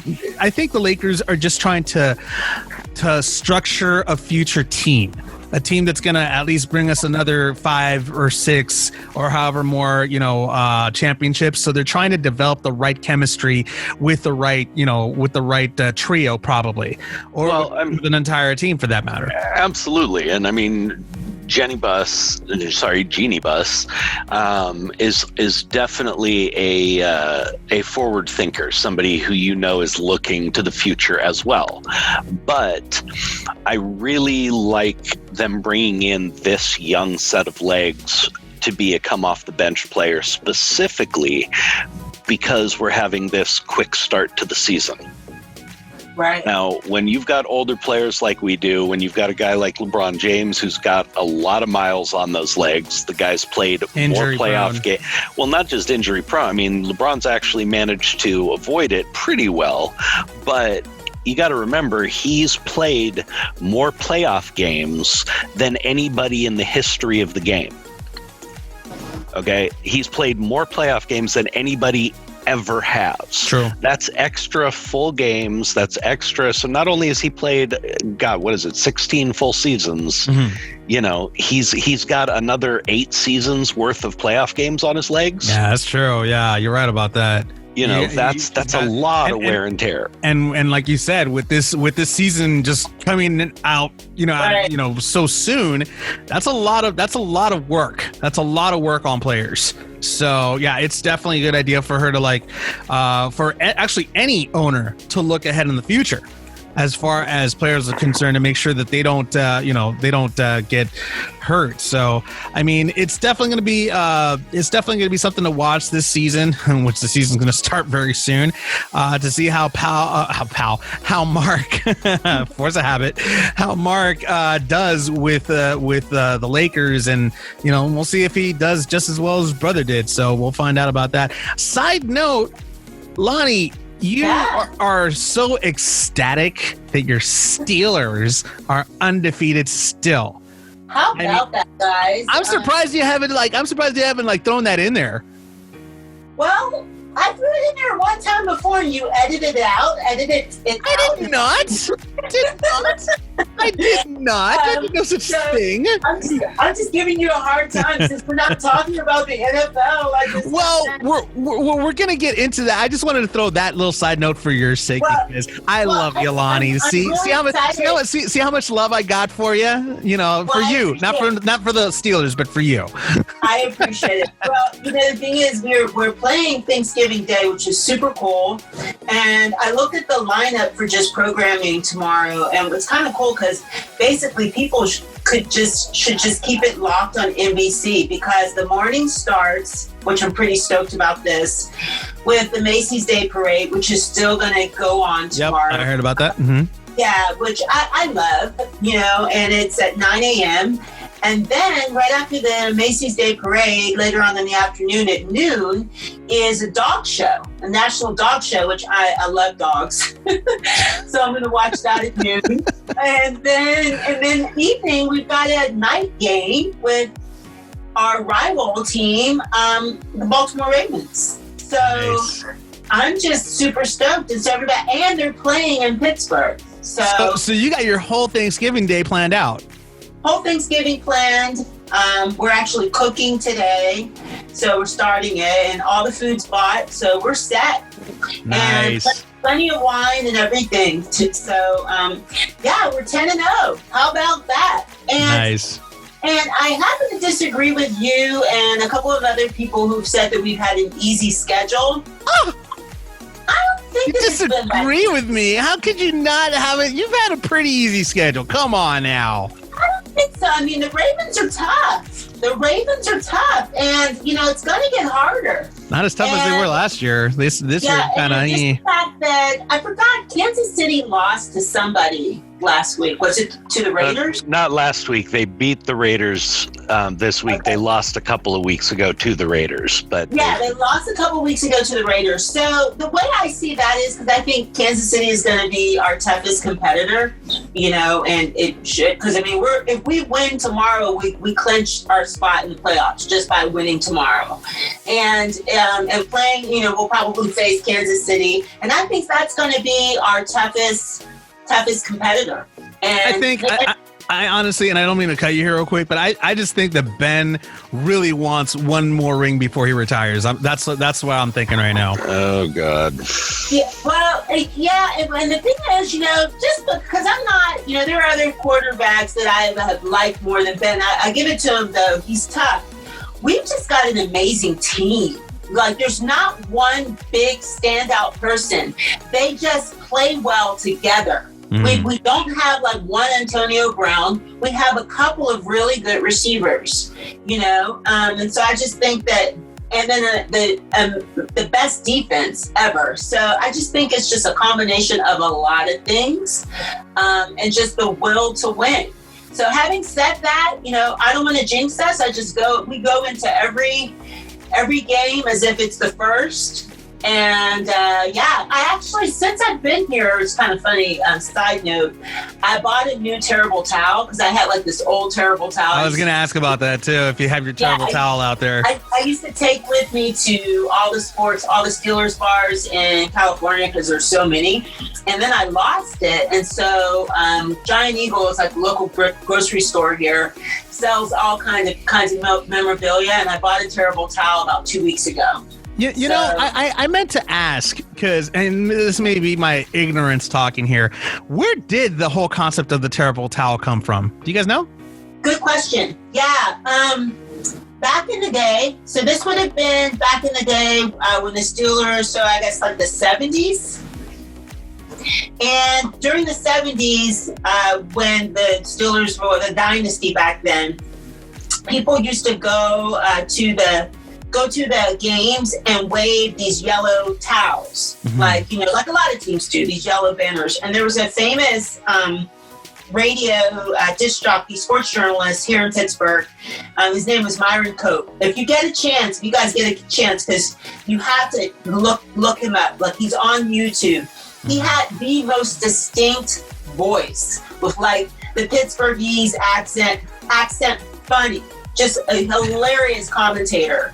And I want to say Myron Cope coined the phrase, the terrible towel, because whenever all the fans would go to the stadium and raise, the towels, and you'd see just a sea of yellow and black in the stands, he'd always say, and there goes their terrible towels. So I want to say Myron Cope named the towel the terrible towel, because even on my towel, because there's so many different versions of the towel, and I'm all about old school. I just love old school stuff. Mm-hmm. So on my towel, like at the bottom, it says the original Myron Cope terrible towel. Nice. Well, now we know what to get you for Christmas. Get you I'm just going to go to the store and get a random yellow towel and be like, here. Here's the Xander Effects version of the terrible towel. Just give me that one. No, it's really cool. I never knew that. It's an interesting story. That's really cool. Well, I mean, your team continues on its undefeated streak. We'll see if Kansas or anybody else is able to like take them down from that undefeated throne. So we'll keep an eye on that. But Jeremy, you also have news in other sports news. You actually have news about USC and player testing positive for COVID. Yes, we do. Actually, this was announced yesterday, and we have an actual statement from the USC athletic department, and it is. We were informed last night on Monday, November 23rd, that a single football player tested positive for COVID-19. That individual did travel with us to Utah for Saturday's football game, and he had tested negative 3 times within 36 hours of travel and again on game day. All other test results were negative. All staff and students tested negative, and the individual has not been present at facilities on Sunday or Monday. The individual is unfortunately symptomatic and has been quarantined, and we are working with county health officials and Utah athletics. So we have no idea whether the Utah players have been tested or what their results yet are or not. But unfortunately, yes, a player who did test positive traveled to Utah and was there for that game with both teams. So again, this is what I've been saying from the beginning, man. This is why this shouldn't even be happening. You know, you just don't know. This kid had 3 negative tests before traveling, and then again on game day, another negative test. But you take tests after the game as well. Apparently that one came back positive. So, you know, you just don't know, and they're putting these kids' health at risk. Yep. So the symptom wasn't even, so the virus wasn't even active until after the game was over. Well, as far as we know, I mean, or the test just didn't pick up on it. I mean, we just don't know enough yet. I mean, there's been so many false positives. There's been multiple players now who've actually tested positive within a day or two of having tested negative. So, man, it's just, there's so much that's up in the air that we just don't understand. Oh man! Well, hopefully that player gets better, and hopefully nobody else is infected with the virus. And yeah, it's a very tough situation right now. I mean, I know that that there was another game that was canceled due to COVID. Another college football game that was canceled due to COVID as well. So it's just they just really need to put a handle on this thing once and for all, because it's getting out of hand. I mean it's tough, but hopefully they'll all get better. They'll all get well very soon. In other sports news, Lonnie, you might like this one. We talked about this, and you were like the entire time. So Patrick Mahomes, on a lighter note, Patrick Mahomes tends to put ketchup on his Thanksgiving meal of turkey and ham. Yeah. Oh, Patrick, what are we going to do with you? He went ahead and said, quote, "Yeah, dude, I mean, come on. You got to put ketchup on that. Turkey and ham." Dude, I hope he's trolling us. Seriously. I mean, Jeremy, as a chef, do you feel that that's an insult to your palate? Yes, that not an insult to my let me put it this way. If I spent hours and hours and hours preparing a Thanksgiving dinner, cooking everything from scratch, and one of my guests gets up and goes to the fridge and grabs ketchup to squirt it all over, you're damn right I'm gonna be offended and pissed off. I'll give you an example. I love Lonnie's reaction right now. My own older brother, okay? Uh-huh. He came down and lived with me for a bit when he was looking for a place in LA, and I went out and I bought some really great dry-aged prime steaks to cook us for dinner. And as we're sitting there, I didn't realize, had I known he was walking towards the fridge, I would have tripped him or beaten him or hit him over the head with a baseball bat or something. He comes back to the table with his plate covered in, I swear to you, this is not an exaggeration, a 1/4 inch thick of A1 sauce smothering oh my God. this $50 steak I bought. Oh, wow. I wanted to kill him. I wanted to murder him then and there. So, no, that is not okay. Everybody has their preferences, what you do behind closed doors and all that. But dear God, that is just an insult to a good turkey dinner. Well, in saying that everybody has their preference, he went ahead and actually said, he continued on by saying, quote, "There's just certain things I put ketchup on that people don't like. You don't have to put it on everything, but it does add a little flavor to certain things people won't try it on." Can I just say something though? Please, I love hearing it. In between the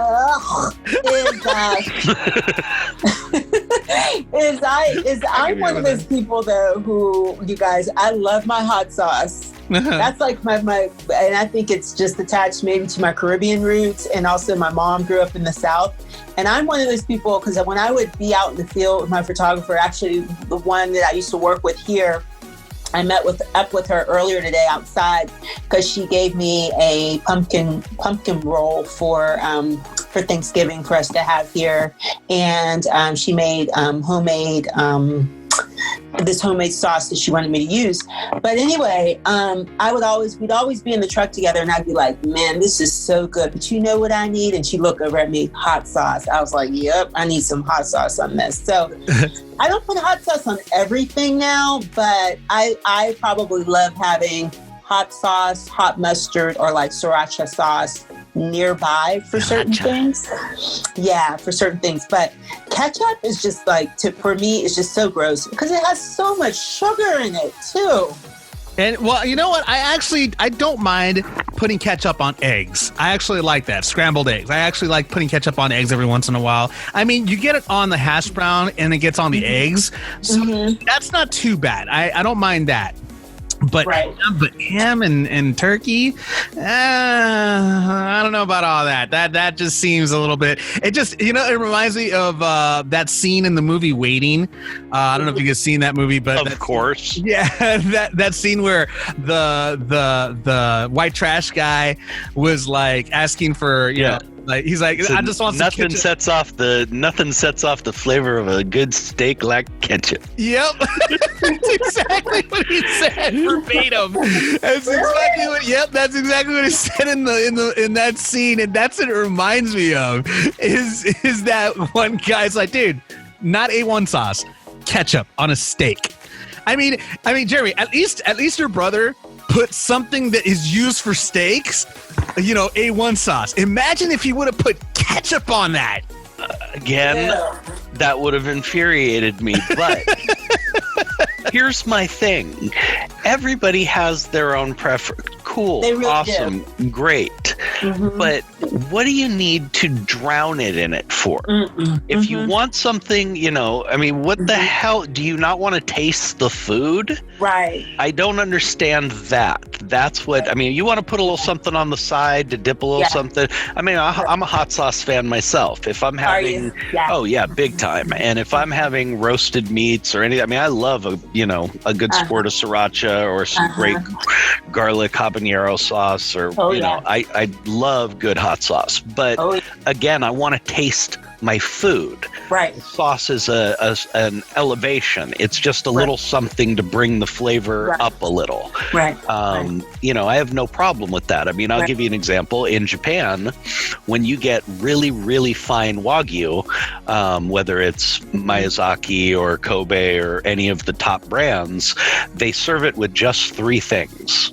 And what's a little bowl of salt, a little bowl of fresh grated wasabi, and usually a little bowl of a light ginger sauce that they make up, and it's very light. And that's it.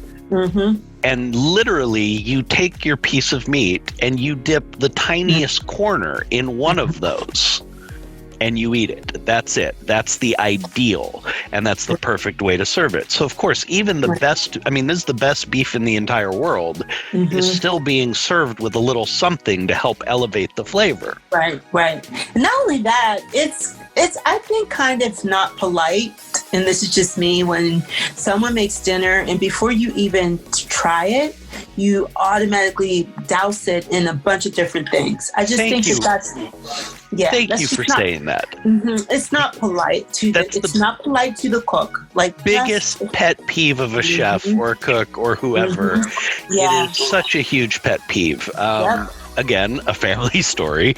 At Thanksgiving, my aunt, who puts salt, and I mean, she salts everything. That's my dad, too. I don't care how much salt you've put in it. She salts everything. Yep. And for, I don't know, probably the third Thanksgiving in a row, she sat down and reached for the salt and went to drown her food in it. And I looked at her and I said, would you mind tasting what I spent the last 12 hours cooking before you do that? And this is my Aunt Pauline, who I have a wonderful relationship with, and we've always just given each other crap and, you know, have a wonderful time messing with each other. So she took it in the spirit it was meant, but she also realized that, you know, that was rather annoying to me. No, I can understand that. I mean, I gotta just to add to that. My mom, whenever she cooked, my dad. Oh my God, this is just horrible. My mom was an incredible cook. Like, she was just incredible. I loved all the meals that she made. She was awesome in the kitchen. And my dad, for some reason, it was almost like a force of habit. He immediately went for the salt every time. And that infuriated my mom every time. She would actually, that would actually prompt many fights between the two of them. And it was like, she would sit there and she would watch him just like douse the food with salt. And my mom's like, so what? It's not good? If you don't like it, you don't have to eat it. You know, I mean, I don't understand why you're putting so much salt on the food. It has plenty. And my dad would argue the fact that it's like, dude, this isn't, you know, why do you have to cook the meal so bland? I would actually intervene. I'm like, Dad, it tastes fine. Like, what's the matter with you? And he's like, I don't taste the flavor, blah, blah, blah. And my mom would just, it was just a back and forth between the two of them. And I had to play referee sometimes because it got pretty bad sometimes. And it's just like, it's rude. It's rude to go ahead and do that. Now, if the food needs it, you know, taste it first, and if it needs it, then put a little bit on there, you know, not so much that it'll insult the person that made the meal, you know, but, you know, I mean, come on, don't ruin a good meal by putting something on it. I mean, it's funny because he actually does that with me too. He actually does that with me, and that really irritates me. He squeezes, he doesn't use salt anymore because he can't eat salt anymore, but he squeezes lemon in it. I was like, Dad, try it first. Like Jeremy, you know, I mean, I'm the same way. I'm like, try it first before you put lemon on it. It's got a good flavor to it. Trust me. He's like, no, I know it does. You know, it's just too hot. This cools it down. I was like, whatever. Mom, just do what you want. I don't know. Another good thing, you guys, which I'm sure Grey Poupon mustard. I love. Oh, love grape. I'm a big mustard fan. Grey Poupon is awesome. Pardon me. Do you have a Grey Poupon? If old school. Lonnie, if you ever come across, there is a great mustard made by Stone Brewing Company, the same people Stone beers down in they make like stone ground porter mustard and garlic IPA mustard and all these different really good if you're a mustard fan. I am. Well, there you go. There's a little unsponsored plug for you guys. So take that, Patrick, and you ketchup loving thing, you. On that note, coming up next in video game news, I had mentioned that Red Dead's getting a DLC. Actually, I was mistaken. It's not a DLC. It's actually Red Dead Online is doing a standalone that's going to be coming in December. We'll talk a little bit about the details on that. But first, here's Dirty Machine's Discord right here on the Xander Effect. You a liar. You a liar. You a liar. You a liar. You a liar. You a liar. You a liar. You a liar. You a liar. You a liar.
What's happening? It's your favorite gangster, Duke Brown. Hey guys, this is Ian Jerry. Hey, this is Annalise Hoveda. Hey yo, this is Nightmare from Dirty Machine. Hi, this is Cambry Lovesey. Hey, this is Dovely. And you're listening. And you're listening. And you're listening. And you're listening. And you're listening to the Xander Effect.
Forget about it.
Annalise Hoveda, and you're listening to the Xander Effect.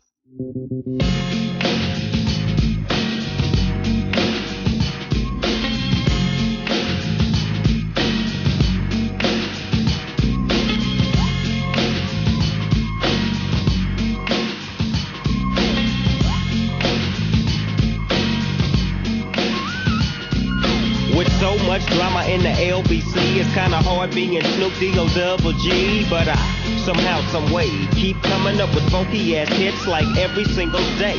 May I kick a little something for the G's and make a few ends as I breeze through 2 in the morning and the party still jumping cause my mama ain't home. I got some freaks in the living room getting it on and they ain't leaving till 6 in the morning. So what you wanna do? I got a pocket full of rubbers and my homeboys do too. So turn off the lights and close the doors. But for what? We don't love them now. Yeah. So we gon' blow an ounce to this. G's up, freeze up for a second now, bounce to this.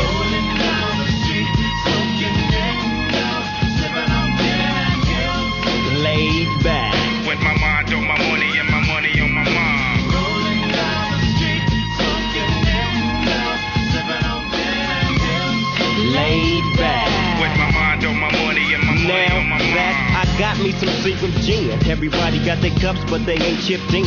Now these types of things happen all the time. You gotta get yours, but fool, I gotta get mine. See, everything is fine when you're listening to the D.O.G. I got to cultivate the music that be captivating me. Who listen to the words that I speak as I take me a drink to the middle of the street and get to macking to this trick named Sadie. She used to be my homeboy's lady. 80 degrees when I tell that trick, please raise up off these NUTs, cause you get none of these at ease. As I mob with the dog pound, feel the breeze, say you know I'm just rolling down the street, smoking sipping on gin and pills. Laid back. With my mind on my money and my money on my mind. Rolling down the street, smoking sipping on gin and pills. Laid back. With my mind on my money and my money on my mind. Later on that day, my homie Dr. Dre came through with a gang of Tango Ray and a fat ass J, some bubonic ET that made me choke. This ain't no joke, I had to back up off of it and sit my cup down. Tango Ray and ET, I'm toe down now, but it ain't no stopping, cause I'm still popping. And Dre got some tricks from the city of Compton to serve me, not with a cherry on top, cause when I get through, I got to hit the dope spot.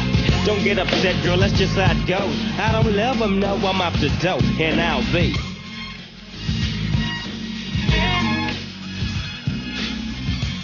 laid back.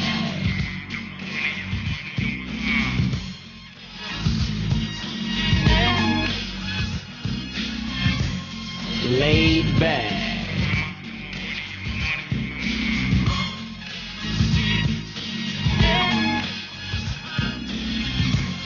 Laid back.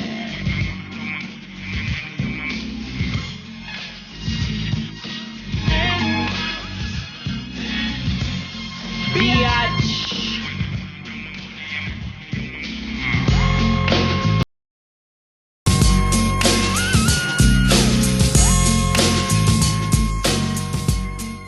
That was Snoop Dogg's Gin and Juice right here on the Xander Effect. And man, gotta love a little bit of gin and juice, especially right now during the holidays. Go ahead and get a little tipsy.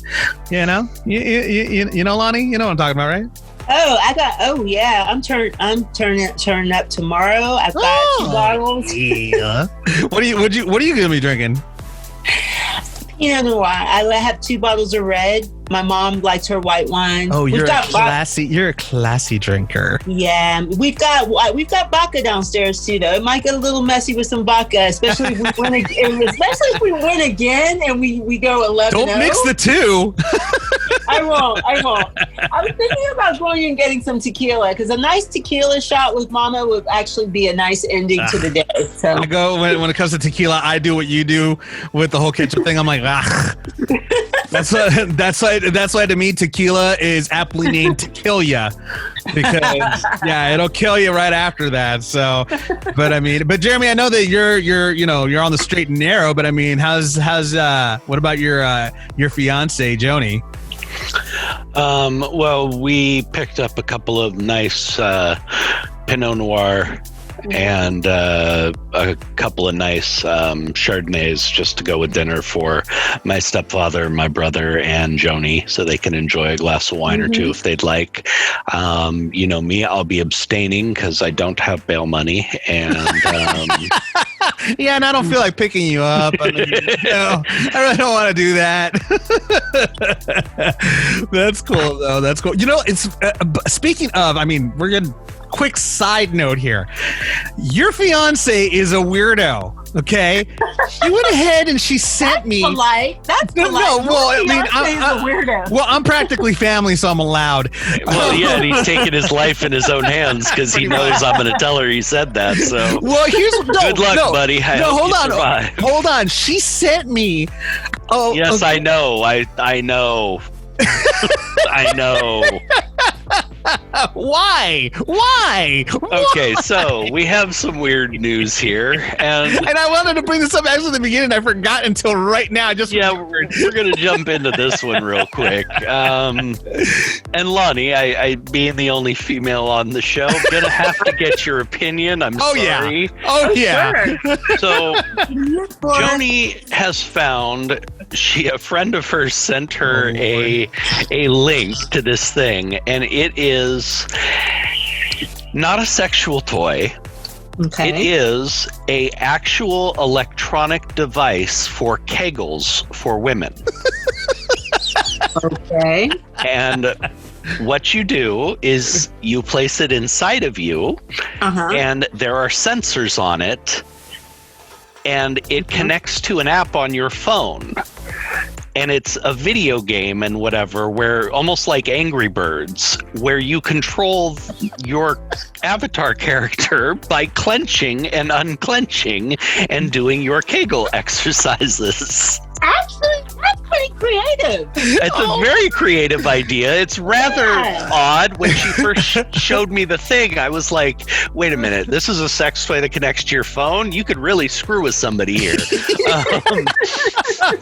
But no, it is not a sex toy. It is an actual device to help women, basically to encourage them to do their Kegel exercises. I mean, you can make it into a sex toy. I mean, especially if you have the control on your freaking app on your phone. I'm here for it. I you know what? It's all about maintaining. You know me. It's about maintaining your body and your functions. I told Joni, I was like, oh, now I know what to get Jeremy for Christmas. Are there anal Kegels?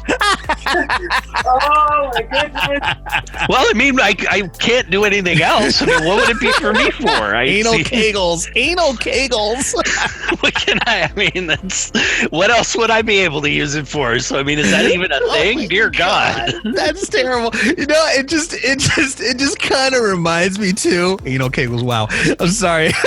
That was a good one. It reminds me of the movie The Ugly Truth. I don't know if you guys have seen the movie with Katherine Heigl and with Gerard Butler, but there's a scene because Gerard Butler plays this guy I saw that movie. I loved it. It was so cute. Okay. The restaurant scene with the vibrating panties. Yes. And it was oh my God, I was crying. I was laughing so hard because the vibrating panties he gave to her had a remote control, and she had kicked the remote control to another table where a little boy had the control the entire time, and he was just playing with it, turning the vibration all the way up, all the way down, to the point that she was having massive orgasms the entire time. But what I liked about that scene is the dirtiness, but yet the innocence of the child not knowing what that controller was doing. Exactly. And Gerard Butler just picks up the controller. He's like, sorry, pal, it's my toy. So when you said that it had remote control, an app for your phone, that's what came to mind when you were saying that. So yeah, tell Joni stop sending me that stuff. Like, what do I need to see this for? That's hilarious. She thought it was a odd news thing for us to talk about. Well, bravo for her, because it definitely was. My God. Yeah. Oh, Lord. The things that we see on the internet, I swear to God. Now, moving forward in video game news. Looks like Red Dead Online will not have any Kegel exercises or anything like that. But they do have a standalone game version coming in December. This coming from IGN.com and from writer Jordan Oloman, said, quote, Rockstar Games has revealed a standalone version of Red Dead Online, which can be purchased separately from the game's campaign. As of December 1st, players will be able to purchase Red Dead Online on the PlayStation Store, Microsoft Store, Rockstar Games Launcher, Epic Games Store, and Steam. The game will cost $4.99 at launch as part of an introductory offer, which is 75% off the game's RRP. This offer will last until February 15th, 2021. Of course, you'll need PlayStation Plus or Xbox Live Gold to engage with game's multiplayer features. As well as the last-gen consoles, Red Dead Redemption 2 is already available on Red Dead Online, will be playable on next-gen consoles via backwards compatibility, and take up to 123 gigabytes of hard drive space. The standalone package will also give players the option to upgrade and purchase Red Dead Redemption 2's story mode at an additional cost. So basically, they're doing this because they're also going to include the bounty hunter role. Is actually the bounty hunter role is being expanded, with an extra 10 ranks, and added to the role as well as the new legendary bounties as well.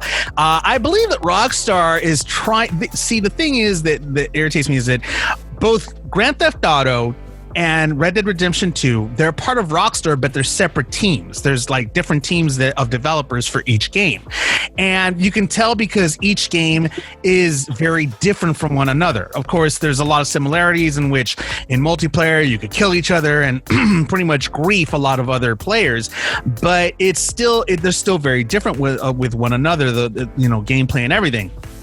So, but what really irritates me right now is that Red Dead has been there's been rumors really, that they're going to put out a new, DLC that includes properties and things like that, which they should have done actually from the very beginning. They gave players in the game a camp where your character could go ahead and hang up his boots, so to speak. And just so you know, Lonnie, I know that you're not too familiar with games.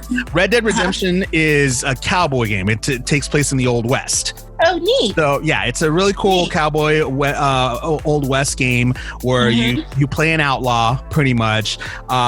You can do bounty hunter missions where you have to actually capture escaped prisoners or anything like that and gain money from that. You could also be a hunter. There's animals that you could go ahead and hunt. Which, by the way, I did a report about this a few months back, that some animal rights activists were kind of pissed about the game. That you're killing innocent animals. They're virtual animals, right? Real. Exactly. It's just God. This new generation, I swear. Gotta be careful with that. Yeah, people are very sensitive these days. God, I swear. But fortunately, Rockstar didn't listen to them, and they continued to do it anyway. I mean, hell, you should see Assassin's Creed Valhalla. That game right there, when you go hunting for an animal, it's gruesome how you kill an animal in that game. It's more gruesome than it's not as gruesome because in Red Dead Redemption 2. You kill it and then you skin it right there on the side of the road. Yeah, it's actually pretty graphic how they do it. You actually skin the animal completely. Well, how they used to do in the Old West. Exactly. That's the thing. It's appropriate for the time as well as with Valhalla and everything else. It's not like this is gratuitous. It's not that they've thrown this into some game where it doesn't belong or has no actual significance. These are games that are attempting to emulate real life. They're supposed to be immersive adventures into this time period. Mm-hmm. Exactly. It's that simple. And yet, it's not that simple. No, it is that simple. Well, for normal people, it's that simple. For people that just need a reason to bitch and complain, it's not that simple. At least. Exactly. It never seems to be. Yeah. Oh, and I hate to interrupt video game news, but we have a sporting drop that just came in, and it is big. The Thanksgiving night game between Baltimore Ravens and Pittsburgh Steelers has been moved to Sunday afternoon due to due to a COVID-19 outbreak among the Ravens. Oh, snap. The Ravens now have 7 players who have tested positive. Oh man! And those have had to be dang dirty quarantined. birds. Sorry, I hope they're okay. But those dang dirty birds. Sorry. I hope they're okay. So unfortunately, your plans will be changing for tomorrow evening. I'm sorry to say, Lonnie. I think Lonnie will be good with the wine and with the tequila and with the vodka. I think she's fine. I think you're gonna be just fine, Lonnie. Well, that's the news. In case you haven't heard it, thank you so much for listening to another wonderful episode of the Xander Effect. Wanted to go ahead and thank our guest, Shevyn Roberts, for stopping by and saying hello. I also wanted to go ahead and say thanks to my great co-host, Jeremy Miller. Hope you have a happy Thanksgiving, you and your family, my friend, and please don't come back. As to you, brother, and it's the one thing I'm grateful to the quarantine for is I don't have to spend Thanksgiving with you. So nice, very nice.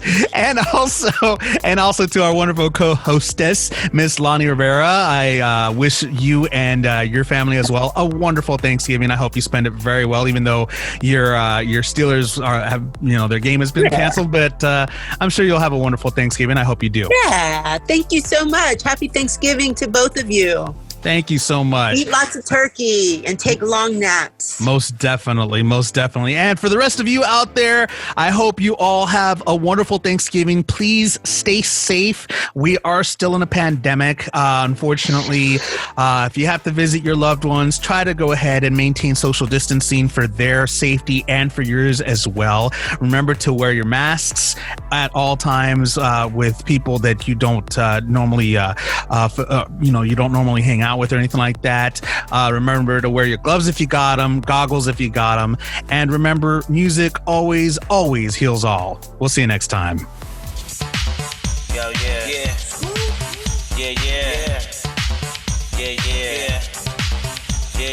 I was ain't open that mouth. Sure that she's talking and open that mouth. If it say something, we rubbing it out. And then there's something it out. And then it's got and it's part of this something we got it. Something that's what we got it. And then we done it and then we go loud. And then say something we open it out. The Xander Effect is powered by 50/50 Global Music Inc., Sony Music The Orchard, and Bertelsmann.